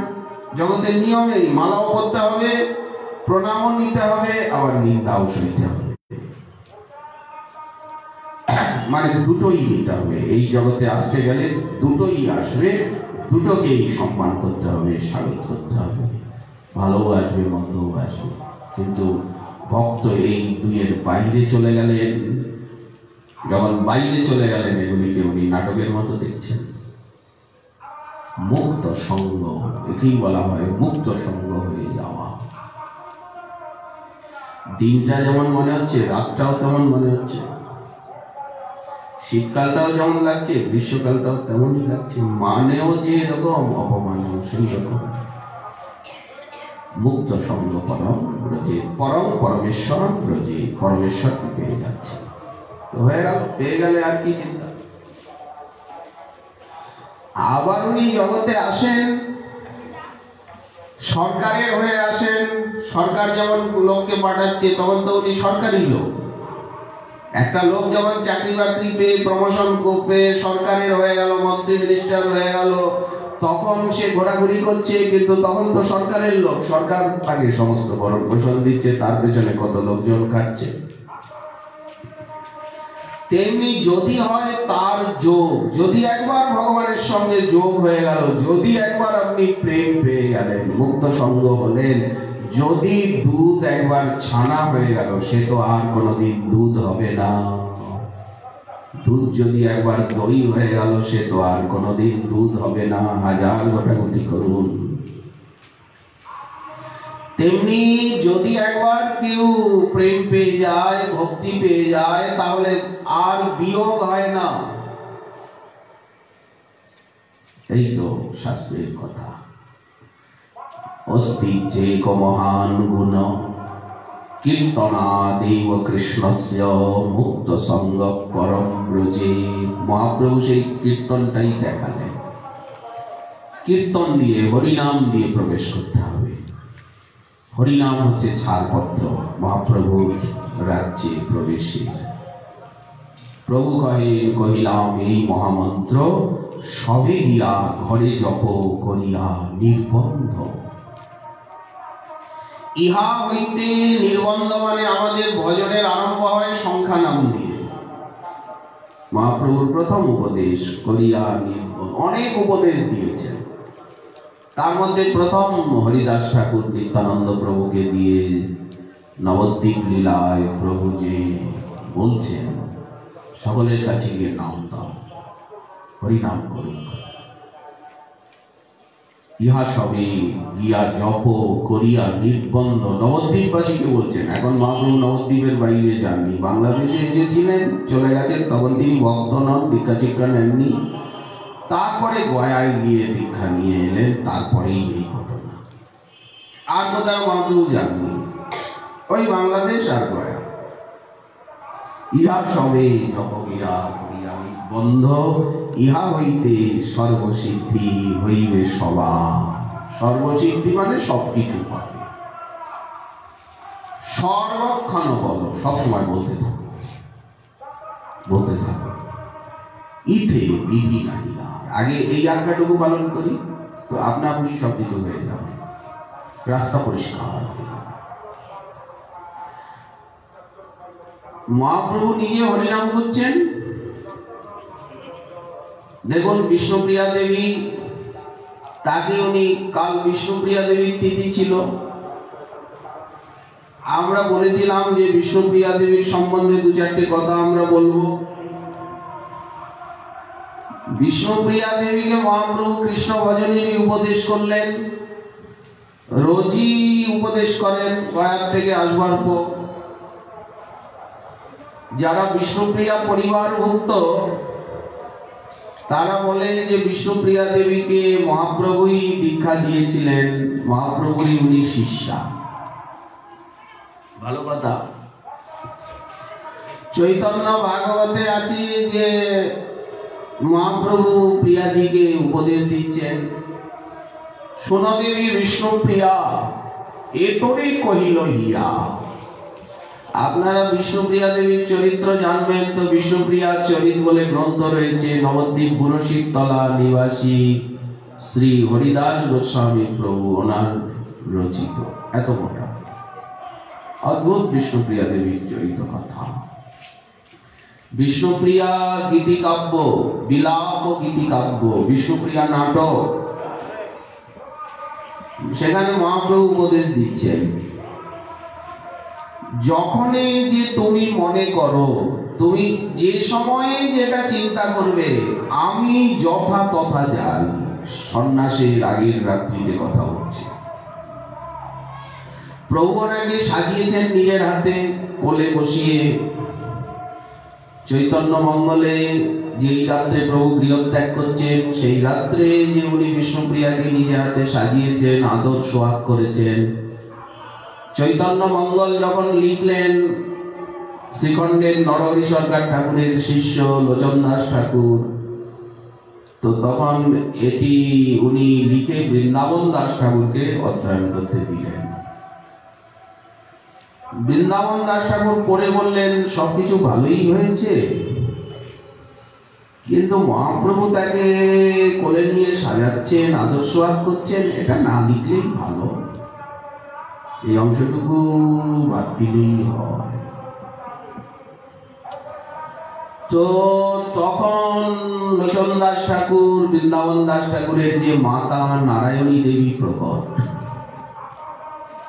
নারায়ণী দেবীকে গ্রন্থখানি দিয়ে বললেন যে আপনি একটু দেখুন না, বিবেচনা করুন, যেটা আমার ধ্যানে এসেছে, আমি এরকম শুনেছি আর ধ্যানে এসেছে। না তুমি ঠিক লিখেছো, তুমি ওকে এই অংশটা বাদ দিতে কেন বললে? ভগবানের লীলা যথাযথ ঘটনা বাদ দেবে কেন? তো ভগবান লীলা অপ্রাকৃত, চিন্ময়, দিব্য। তাছাড়া আমি বিষ্ণুপ্রিয়া দেবীর মুখে শুনেছি এ কথা, আমি নিজে তাকে জিজ্ঞাসা করেছি, নিজে শুনেছি, এটা পরম সত্য। লোচন দাস যা লিখেছে, মা নারায়ণী দেবী সমর্থন করলেন, প্রিয়াবর্গ বৈষ্ণবী শক্তিগণ তারা সমর্থন করলেন, তা চৈতন্য মঙ্গলে লেখা আছে। আমি যথাতথা যাই, আমি যেখানে থাকি, যেখানে যাই, আছি তোমার ঠাই, আমি তোমার কাছেই আছি, সব সময় তুমি জানবে। শক্তি শক্তিমান অভেদ, এই লাল, এই আলোর এর সাদা অংশটাকে আলাদা করে যাবে, সূর্যের থেকে তার প্রভাটা আলাদা হবে না। শক্তি শক্তিমান এক তো। সত্য সত্য কহিলাম দৃঢ়, আমি সব সময় তোমার কাছে আছি, তুমি যখন আমায় দেখতে যাবে আমাকে দেখতে পাবে। কিন্তু তোমার কোলে বসে থাকলেই তো আমার কাজ হবে না, আমার যে জন্য আসা, আমাকে তো সেই কাজ করতে হবে। আমাকে দেশে বিদেশে যেতে হবে, সবার দরজায় যেতে হবে, সব জায়গায় যেতে হবে। মহাপ্রভু দৈন্যের মূর্তি, দীনতার অবতার। যেমন মহাপ্রভু হরিনামের অবতার, ভক্তির অবতার, তেমনি মহাপ্রভু দৈন্যেরও তো অবতার। এমন কথা মহাপ্রভু মুখ দিয়ে বলবেন না যাতে ওনার ভক্তভাব ব্যাহত হয়ে ভগবত ভাব আসে। ভগবত ভাবের কথা মহাপ্রভু প্রায় বলেন না, ভক্ত ভাবে বলেন। আমার প্রেম ধন নাই, আমি দরিদ্র, এইসব বলে কাঁদে। কেন? মহাপ্রভুতে দাস ভাব, ভক্ত ভাব, ঈশ্বর ভাবটা গোপন, ঢাকা। রাধা ভাব। বিষ্ণুপ্রিয়া দেবী বললেন, কৃষ্ণের আজ্ঞা বাণী শুনি। বিষ্ণুপ্রিয়া মহাপ্রভুকে সাক্ষাৎ কৃষ্ণ নারায়ণ বলেই অনুভব করেছেন। তবে ইনি যে আমার পতি দেবতা, এই ভাবটা এত বেশি যে উনি কৃষ্ণ, উনি নারায়ণ, এই ভাবটাকে কবলীকৃত করেছে পতি ভাব। এই জন্য উনি পতিরূপেই চাইছেন। কৃষ্ণের আজ্ঞা বাণী শুনি, বিষ্ণুপ্রিয়া মনে গণি, স্বতন্ত্র ঈশ্বর প্রভু তুমি। তুমি আমাকে ছেড়ে চলে যাবে, সন্ন্যাস নেবে, দেশে বিদেশে ঘুরবে, কাঁদবে, কাঁদাবে, নাচবে, নাচাবে, হাসবে, হাসাবে, জীবোদ্ধার করবে। ভালো কথা। স্বতন্ত্র ঈশ্বর প্রভু তুমি, নিজ সুখে করো কাজ। তুমি তোমার সুখের জন্য কাজ করছো, করো। কে দিবে তাহাতে বাদ, প্রত্যুত্তর না দিলে তবু। বিষ্ণুপ্রিয়া চুপ করে কাঁদছিল। প্রভু তাকে কোলে বসিয়ে আদর করছিলেন চিবুক ধরে। মহাপ্রভু দেখলেন এত কান্না বন্ধই হচ্ছে না। আসলে মহিলাদেরকে বোঝানো খুবই কঠিন। এদের হাসিও সহজ, কাঁদি কাঁদ, চোখের জলও সহজ। চোখের জল তো এদের কাছে কলসি কলসি রাখাই থাকে, কাণ্ডে অকাণ্ডে চোখের জল ফেলে। তখন মহাপ্রভু চতুর্ভুজ রূপে দর্শন দিলেন, নারায়ণ রূপে দর্শন দিলেন। বিষ্ণুপ্রিয়া শিশুকাল থেকেই নারায়ণের পুজো করে, 3 বার গঙ্গায় স্নান করে। এই তখন বিষ্ণুপ্রিয়া দেবী বললেন, কিন্তু মহাপ্রভু তাকে মোহিত করতে পারলেন না। তুমি আমার পতি, আমি তোমাকে জন্ম জন্ম পতি রূপেই চাই। আপনারা পড়বেন বিষ্ণুপ্রিয়া চরিত, কি মধুর গ্রন্থ। বিষ্ণুপ্রিয়া দেবীর বিলাপ গীতিকাব্য।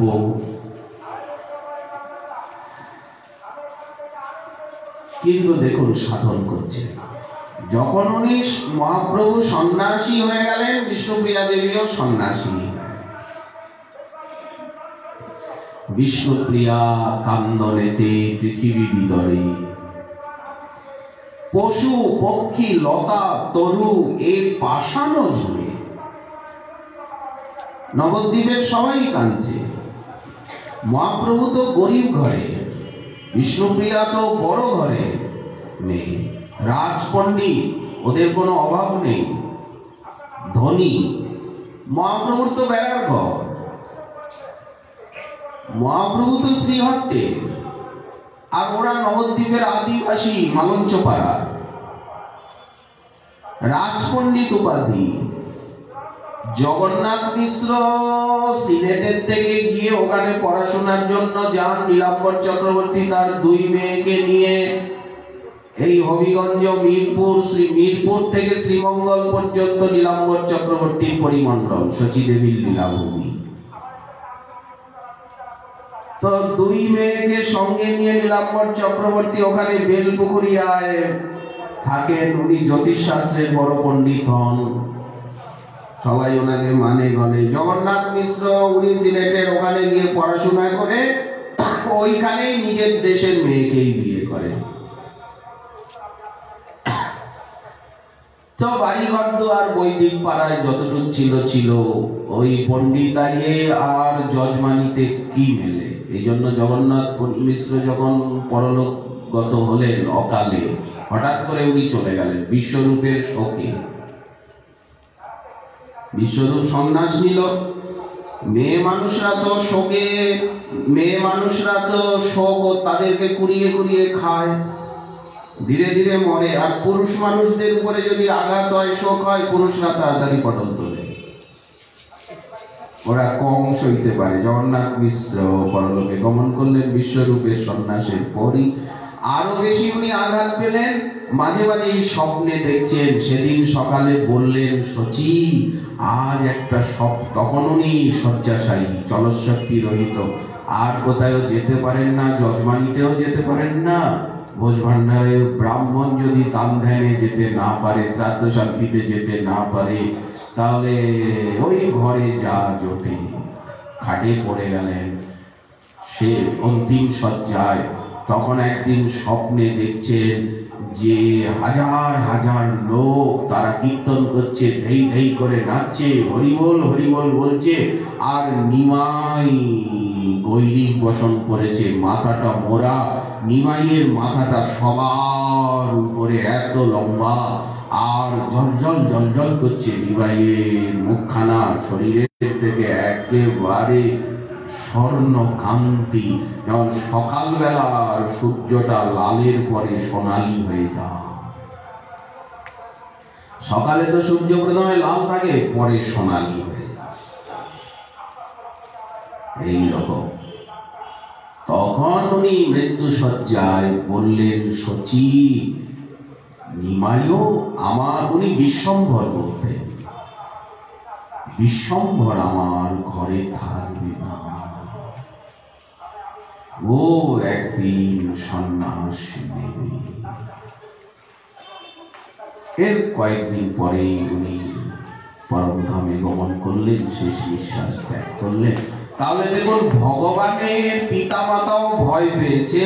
অদ্বৈত আচার্যের সভায় বিশ্বরূপ যেত বলে যখন সে সন্ন্যাস নিল, শচীমা অদ্বৈতকেই দোষ দিয়েছে। কে বলে? অদ্বৈত, দ্বৈত এবার গোসাই। অপরাধ হয়ে গেল, বৈষ্ণব অপরাধ। মহাপ্রভু বলেন, মা তোমার বৈষ্ণব অপরাধ হয়েছে, তোমাকে আমি প্রেম দেব না। বলে ভক্তরা বলল, নিজের মাকে তুমি প্রেম দেবে না, সকলকে দিচ্ছ, কুকুর বেড়ালকে দিলে মাকে দেবে না, যে তোমায় গর্ভে নিয়েছে? বলে না, মায়ের বৈষ্ণব অপরাধ আছে। বলেন কোন বই? সেখানে অদ্বৈত আছে। বলেন কার কাছে অপরাধ আছে? বলে এই নারার কাছে অপরাধ আছে। কাঁদছে, জগৎ জননী তুমি যার গর্ভে জন্ম নিয়েছ তার আবার আমার কাছে অপরাধ, প্রভু তুমি বলো কি? বলেন হ্যাঁ। কবে অপরাধ করলেন? বলেন যখন আমার দাদা বিশ্বরূপ সন্ন্যাস নিয়ে চলে গেল, আমার মা মনে করলো যে অদ্বৈতই তাকে গীতা পড়িয়ে, ভাগবত শুনিয়ে, কীর্তনে নাচিয়ে অদ্বৈতই ছেলেটার বুদ্ধি নষ্ট করল। ছেলেটা অকালে ঘর সংসার না করে সন্ন্যাস নিয়ে চলে গেল। কচি ছেলেটা এই অদ্বৈতেরই ষড়যন্ত্র। জগন্নাথ মিশ্র সিলেটের, শ্রীহট্টের, শচীমাও শ্রীহট্টের, আর অদ্বৈত প্রভু শ্রীহট্টের মানুষ, সুনামগঞ্জে লাউর নবগ্রামে। অদ্বৈত প্রভুর জন্ম, বাল্যলীলা, পৌগণ্ড লীলা এবং কৈশোর লীলা সুনামগঞ্জেই, শ্রীহট্টে। এই তো অদ্বৈত ভবনে এখন নাচ কীর্তন হচ্ছে, কাল অদ্বৈত জয়ন্তী। এই হচ্ছে বিরহ অনল শ্বাস বহে অনিবা। সুপ্রিয়া দেবী অধর শুকায়, কম্প হয় কলেবর, ঠোঁট দুটো শুকিয়ে যাচ্ছে লাল টুকটুকে। বলার তাৎপর্য, মহাপ্রভু তো গরিব ঘরে, যা কিছু সম্পত্তি টম্পত্তি জায়গা জমি ছিল, নবদ্বীপে গিয়ে তো তেমন কিছু জগন্নাথ মিশ্র করেননি। যা কিছু তো ঢাকা দক্ষিণে যা কিছু পৈতৃক সম্পত্তি ছিল, ওখানে জগন্নাথ মিশ্র কোনোভাবে চলতেন। বিষ্ণুপ্রিয়া দেবী বড় ঘরের মেয়ে, বিয়ে হয়েছে গরিব ঘরে, তাও আবার পতি সন্ন্যাস নিয়ে চলে গেল। উনিও সন্ন্যাসিনী সাজলেন, যেহেতু পতিব্রতা উনি। পতির মতো তো ওনাকে চলতে হবে। বিরহ অনল শ্বাস বহে অনিবার, অধর শুকায় কম্প হয় কলেবর। শরীর কাঁপে, থরথর থরথর করে, দুর্বলতা, ঠোঁট দুটো শুকিয়ে যাচ্ছে। প্রভুর বিচ্ছেদে নিদ্রা তজিল নেত্রেতে, চোখে ঘুম নাই। ঘুম এলে তো স্বপ্ন দেখবেন কিছু, হয়তো প্রভুরই স্বপ্ন দেখবেন, কিন্তু ঘুমও ছেড়ে গেল, তো স্বপ্নও গেল। কদাচিৎ নিদ্রা হইলে শয়ন ভূমিতে, যদি কখনো একটু নিদ্রা আসে তো মাটিতেই কাঁদতে কাঁদতে মাটিতেই আঁচলটা বিছিয়ে মাটিতেই শুয়ে পড়ে। কনক জিনিয়া অঙ্গ সে অতি মলিন, মাটির মেঝেতে শোন, খান না দান না, বাইরে বেরোন না, শরীরটা একেবারে মলিন হয়ে গেল। কৃষ্ণা চতুর্দশীর শশীর প্রায় ক্ষীণ, কৃষ্ণপক্ষে অমাবস্যার আগের দিন চতুর্দশীতে চন্দ্রের যে অবস্থা হয়, অমাবস্যার দিন তো চাঁদকে দেখা যায় না, চতুর্দশী অব্দি চাঁদ দেখা যায়। চাঁদটা ধীরে ধীরে ধীরে ধীরে লাল হয়ে পোড়া চাঁদ, সাদা, সাদার থেকে লাল, লাল হয়ে এই চাঁদ দেখাই যায় না, ওই রকম গায়ের রং হয়ে গেল। হরিনাম সংখ্যাপূর্ণ তন্ডুলে করয়, ওই যে মহাপ্রভু সংখ্যা নাম, যে নাম মহিমা আমরা বলছিলাম, কীর্তনাদেব কৃষ্ণ, মহাপ্রভু তো নাম করছেনই সবসময়। উনি বনে জঙ্গলে চলতেও ঝাড়িখণ্ড পথে জোরে জোরে নাম করতে করতে যাচ্ছেন, সকলকে নাম শোনাচ্ছেন। হরিদাস ঠাকুরও জোরে জোরে করছেন। যখন শান্তিপুরে ওনাকে এক ব্রাহ্মণ ধরলো হরিনদী গ্রামে, শান্তিপুরের কাছে একটা গ্রাম আছে হরিনদী, হ্যাঁ জোরে জোরে নাম করো কেন, আস্তে আস্তে করতে পারো না? মনে মনে ভগবানের নাম মনে মনে করতে হয়। তখন হরিদাস ঠাকুর দু একটা সংস্কৃত শ্লোক বললো, ছোট জাত হয়ে সংস্কৃতের শ্লোক উচ্চারণ কর। হ্যাঁ, সংস্কৃতটা ছোট জাতদের মুখে। তোমার জাত কি, কোন দেশে জন্ম? বলে আমার যশোরে জন্ম। যশোরে? যশোরে লোক, তোমার যশোরে জন্ম? কোথায়? বেনাপোলে। কি জাত? বিশ্ব বিশ্ব বিশ্ব। তুমি সংস্কৃত শ্লোক কেন বললে? হরিদাস ঠাকুরকে বুঝ চালাচ্ছে। জোরে জোরে নাম করো কেন? এখন বৃদ্ধ ব্রাহ্মণ, হরিদাস ঠাকুর কি করবে? হরিদাস ঠাকুর তো আগেই একবার প্রণাম করেছে, প্রণামটা তো করতেই হবে, সম্মান করতেই হবে। ভগবান হচ্ছেন ব্রহ্মাণ্ড দেব। ভক্ত যেমন ওনার প্রিয়, উনি আবার ব্রাহ্মণ সেবক।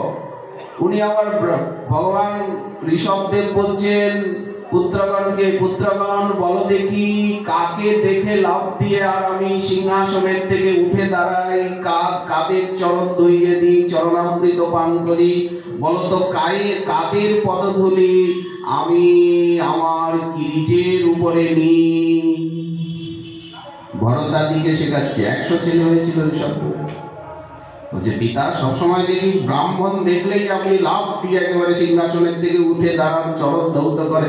এখন হয়েছে কি মুশকিল, দেবর্ষি নারদ দ্বারকায় গেছেন ভগবানের সঙ্গে দেখা করতে, দাঁড়িয়ে এসে বলেছে, প্রভু দ্বারকাধীশ, হে যাদবতংশ, দেবর্ষি নারদ এসেছেন, ওনাকে নিয়ে আসবো।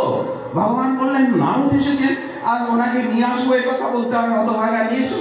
এই বলে ভগবান দাঁড়িয়ে গেছেন, আর বলদেব চন্দ্র দাঁড়িয়ে গেছেন, উগ্রসেন মহারাজ দাঁড়িয়ে গেছেন, প্রদ্যুম্ন, অনিরুদ্ধ, শাম্ব, সাত্যকী সকলে দাঁড়িয়ে গেছেন।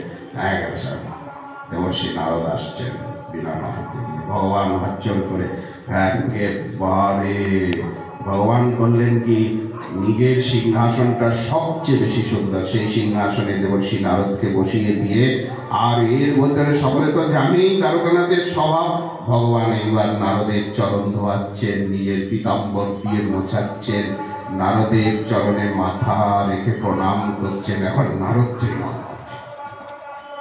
মনটাকে শক্ত করে, ভগবান মালা পরালেন, চন্দন দিলেন, আরতি করলেন। এইবার সবাই নিচে বসে গেছে কার্পেটের উপরে। গুরুজনের সামনে সিংহাসনে বসতে নেই, সবার জন্য মৃতকৃত, এটা তো সংসদ। কিন্তু সব নিচে, উগ্রসেন নিচে, ভগবানও নিচে, বলদেব চন্দ্র নিচে, বয়োবৃদ্ধ গোপগণ সব নিচে। কেন? ব্রাহ্মণকে এরকম সম্মান করতে হয়, বৈষ্ণবকে, ভক্তকে এরকম সম্মান করতে হয়। দেবর্ষি নারদের ভারী মুশকিল, এখন কি করি আমি? এই বিধিটা তো প্রভুই করেছে, আমার পিতাই করেছে, শাস্ত্রেই আছে এরকম করতে হয়। এখন ভগবান তো নরলীলা করছেন, উনি তো শাস্ত্র বিধিকে লঙ্ঘন করবেন না। এরা বলল, পিতা আপনি আপনার মস্তকের কিরিটের উপরে তো ব্রাহ্মণের চরণ ধুলি সবসময় নেন। বলে এবার বুঝলে, তোমরা এটা করবে, সবসময় করবে? বলে করব। ভাগবতের ঋষভদেবের উপদেশ, পঞ্চম স্কন্ধে পঞ্চম অধ্যায়। এই দেখুন, যেহেতু উনি ব্রহ্মণ নদী, বিপ্রপ্রিয়, তো বিশ্বপ্রিয়া দেবী মাটিতে শুয়ে আছেন। মহাপ্রভু ওনাকে উপদেশ দিয়েছেন সংখ্যা নাম করতে হবে। যার জন্য এই কথাটা উঠেছিল, হরিদাস ঠাকুর সেই ব্রাহ্মণকে দুর্মুখ বাঁচাও বলছে। কবিরাজ গোস্বামী দুর্মুখ বাঁচাও ব্যাসাবতার বলছে, হরিদাস ঠাকুরকে অপমান করছে। হ্যাঁ, কলিযুগের ছোট জাতগুলোই বড় হবে, ওরাই বড় বড় দার্শনিক হবে, এ হবে। হরিদাস ঠাকুর চুপচাপ দণ্ডবোধ করে চলে গেলেন। কি করবেন? দণ্ডবোধ করা ছাড়া তো কোনো রাস্তা নেই। উনি তক্ক বিতক্ক কিছুই করলেন না, বোঝাতে চেষ্টা করলেন। যত বলছেন উনি রেগে যাচ্ছেন আরো। মর্যাদা রক্ষণ হয় সাধুর ভূষণ, মর্যাদা লঙ্ঘিলে হয় নরকে গমন, মর্যাদা লঙ্ঘন আমি সহিতে না পারি। এখন সেখানে প্রণাম করে পালানো ছাড়া তো রাস্তা নেই। ওখানে দাঁড়ালে অপরাধ হবে, যেহেতু হরিনামের নিন্দা করছে। গোপাল চক্রবর্তীও করল আদি সপ্তগ্রামের সভায় হিরণ্য মজুমদারে। তো এই যে জোরে জোরে নাম, অনেকেই প্রতিবাদ করেছে, মহাপ্রভুর গণনা করছেন। আবার সংখ্যা নাম, বিশ্বপ্রিয়া দেবী কিরকম সংখ্যা নাম করছেন? তুলসীর মালাতে যেমন বলেন, সেকালে তুলসীর মালা, অত তুলসীর মালার প্রচার হয়নি। উনি এইদিকে 100টা শুকনো চাল নিয়েছেন, এইদিকে একটা খালি মাটির সরা। একবার মহামন্ত্র বলছেন, একটা চাল রাখছেন, পুরো মহামন্ত্র হলো এইরকম 2-3টে অবধি, তৃতীয় প্রহর অবধি। মহাপ্রভুর সন্ন্যাসের পর উনি গঙ্গা স্নানে যাওয়া বন্ধ করে দিলেন। অমিতা কাঞ্চনা ওনার সেবিকা, তারা দাসীরা জল নিয়ে আসে, সেই জল দিয়ে ভিতরেই স্নান করেন। পাঁচিলটা আরো উঁচু করে দিলেন। ওই ভিতরের, সেখানে মাটিরই ঘর, বেড়ার ঘর, ওই তার ভিতরেই থাকে।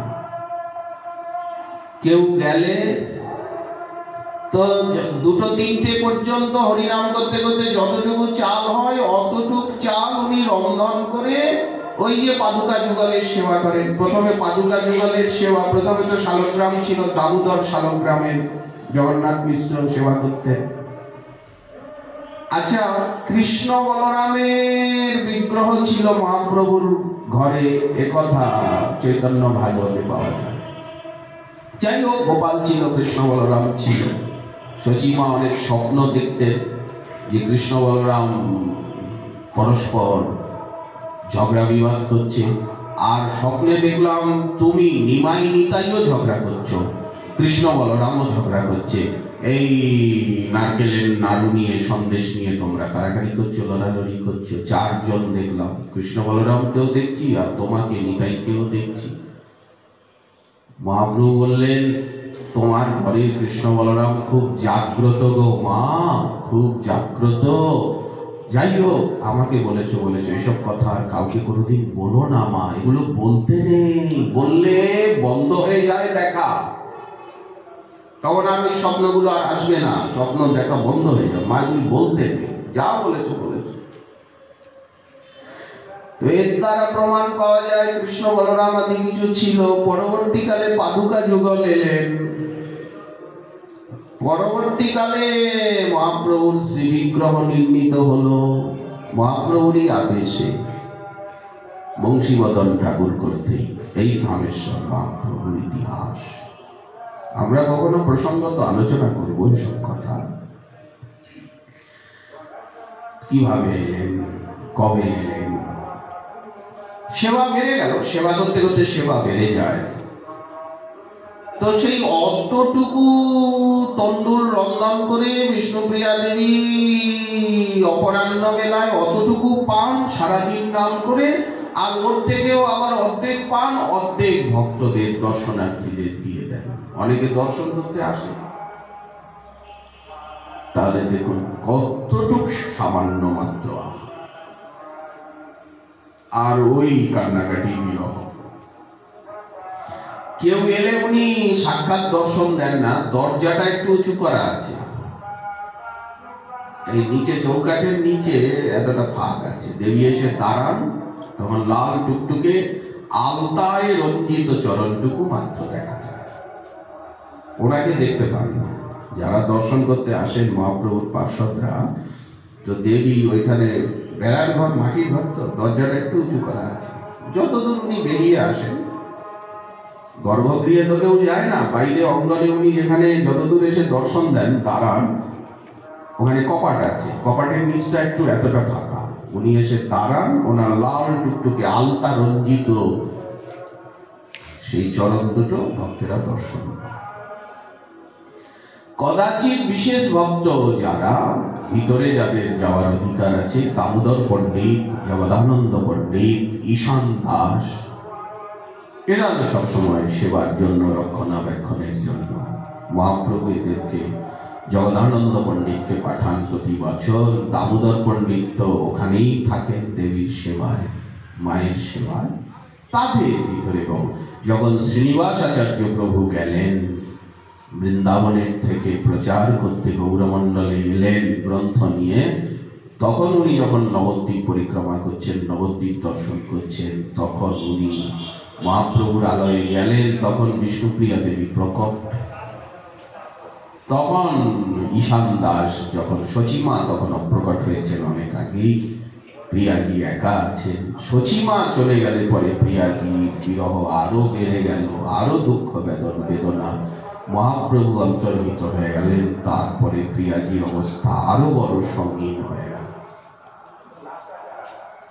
আপনারা পড়বেন বিষ্ণুপ্রিয়া চরিত, দেখবেন কত করুণ সে সব ঘটনা।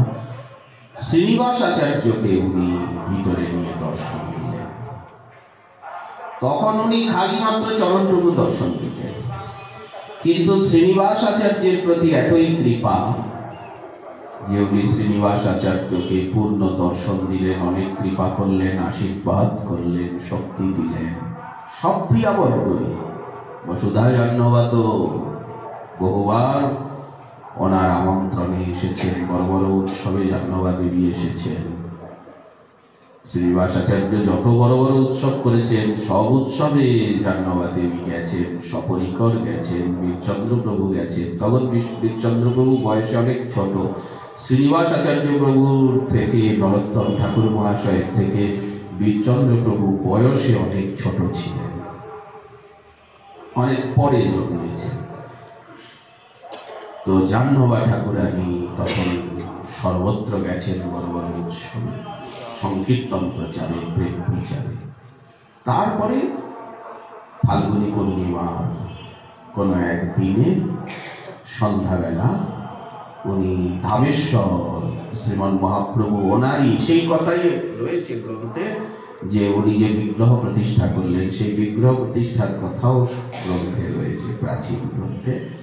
কোনো এক ফাল্গুনী পূর্ণিমায়, সালটা এই মুহূর্তে বলা যাচ্ছে না, তো মহাপ্রভুর বিগ্রহের দিকে তাকিয়ে, আর বিগ্রহেই লীন হয়, ধামেশ্বরেই। এই জন্য মহাপ্রভু যেমন রাধা সমালিঙ্গিত বিগ্রহ, ধামেশ্বর মহাপ্রভু তেমনি বিষ্ণুপ্রিয়া সমালিঙ্গিত বিগ্রহ, এখন মহাপ্রভুর শ্রীবিগ্রহের হাসি রূপে বামাঙ্গে বিষ্ণুপ্রিয়া দেবী নিত্য বিদ্যমান। মহাপ্রভু আছেন একই বিগ্রহে, মহাপ্রভু আছেন, বিষ্ণুপ্রিয়া দেবী আছেন, সমালিঙ্গিত বিগ্রহ। যার প্রসঙ্গতে ওই একটা বাইরের কথা এসে গেল। আমাদের আলোচ্য বিষয় তো নাম মহিমা।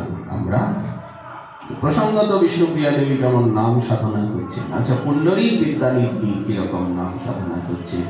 বিশ্বনাথ চক্রবর্তী পাদের কথা কিছু, কালকে ওনাদের তিথি ছিল, তো কাল বলা সম্ভব হয়নি। পুণ্ডরীক বিদ্যানিধি, বিশ্বনাথ, আসলে সব কথাই তো বিস্তার, সংক্ষেপে।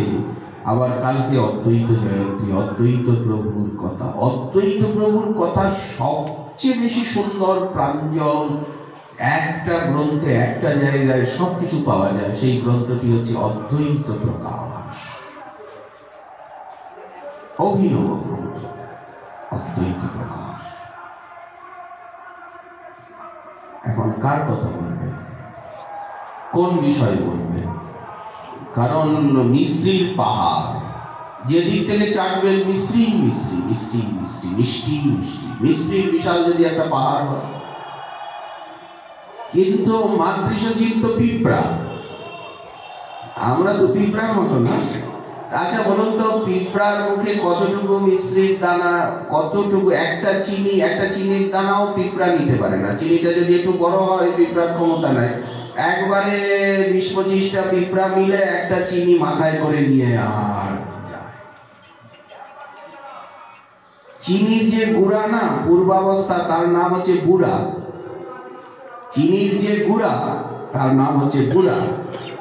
সেই বুড়ার একটা দুটো দানা পিঁপড়ে অনায়াসে নিতে পারে।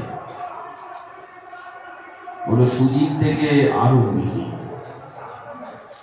তো তেমনি মাতৃসচিব, কোন একটা কথা বলতে আপনি আরম্ভ করলেন, তো ওই কথাটাতেই তো 1 ঘন্টা 2 ঘন্টা চলে গেল, আর তো কথা বলাই হলো না। এই জন্য ভজন করতে গেলে একটু গ্রন্থ অধ্যয়ন প্রয়োজন।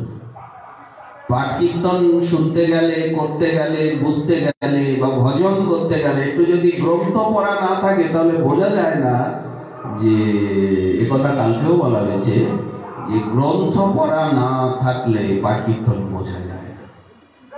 কোথা থেকে বলা হচ্ছে, কি বলা হচ্ছে, কতটুকু বলা হচ্ছে, মানে আস্বাদন হয় না।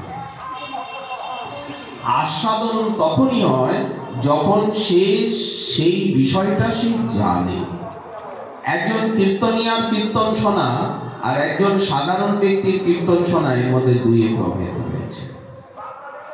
কারণ সে পদটাও জানে, তালও জানে, সুরও জানে, ভাবও জানে, ব্যাখ্যাও জানে, দিলাম।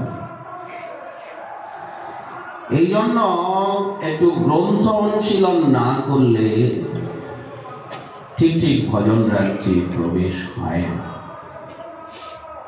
এটা তো মানতেই হবে। কথাগুলো আমার জন্য, আমার ব্যক্তিগত, আমি আমার জন্য বলছি।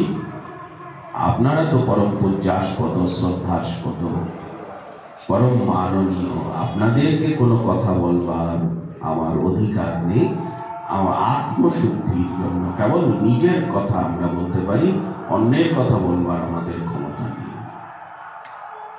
রাজন কলির দোষ নিধে রাজন অস্তি চেক মহান গুণ কীর্তনাদেব কৃষ্ণস্য মুক্ত সঙ্গম পরব্রজে। এই ভাগবতে সুখদেব বলছেন নাম মহিমা। শ্রীমন মহাপ্রভুর কৃপা হলে আগামীকাল আবার এই বিষয়ে আসা। আজকে ভাগবতী কথা।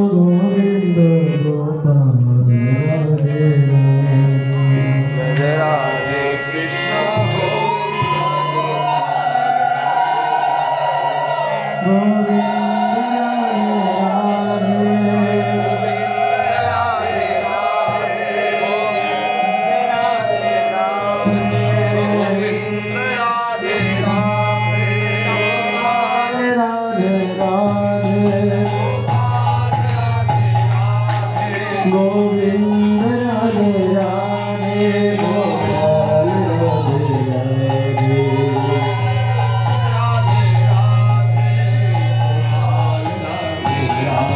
जय जय राधे कृष्ण गोविंद गोपाल राधे राधे राधे कृष्ण गोविंद गोपाल राधे राधे जय जय श्याम सुंदर मोहन मोहन वृंदावन चंद्र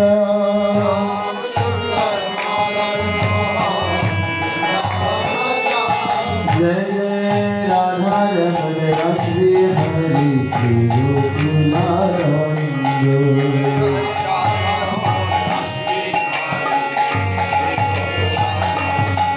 जय जय राधा जय श्री राधे जय गौर जय निताई जय सीतानाथ जय राधा गोविंद देव একটা কথা আপনাদের শ্রীচরণে একটা প্রার্থনা জানাতে ভুল হয়ে গেছে। কসবা সাহাপাড়া নিবাসী স্বর্গীয় গোপালচন্দ্র সাহার দ্বিতীয় পুত্র মাননীয় শ্রী রতনচন্দ্র সাহা মহোদয়, তিনি ইন্ডিয়াতে বাঙ্গালুরে নারায়ণী হসপিটালে ডক্টর দেবী শেঠি কার্ডিওলজিস্ট, ওনার চিকিৎসাধীনে ওনার হৃদয়ে অপারেশন হয়েছে। একটা বাল্ব বুকের নষ্ট হয়ে গেছে, রিজেক্ট হয়েছে, এই জন্য অপারেশন হয়েছে। তো বর্তমান উনি আইসিইউতে ভর্তি আছেন। অপারেশন ভালো হয়েছে, জ্ঞানটা এসেছে।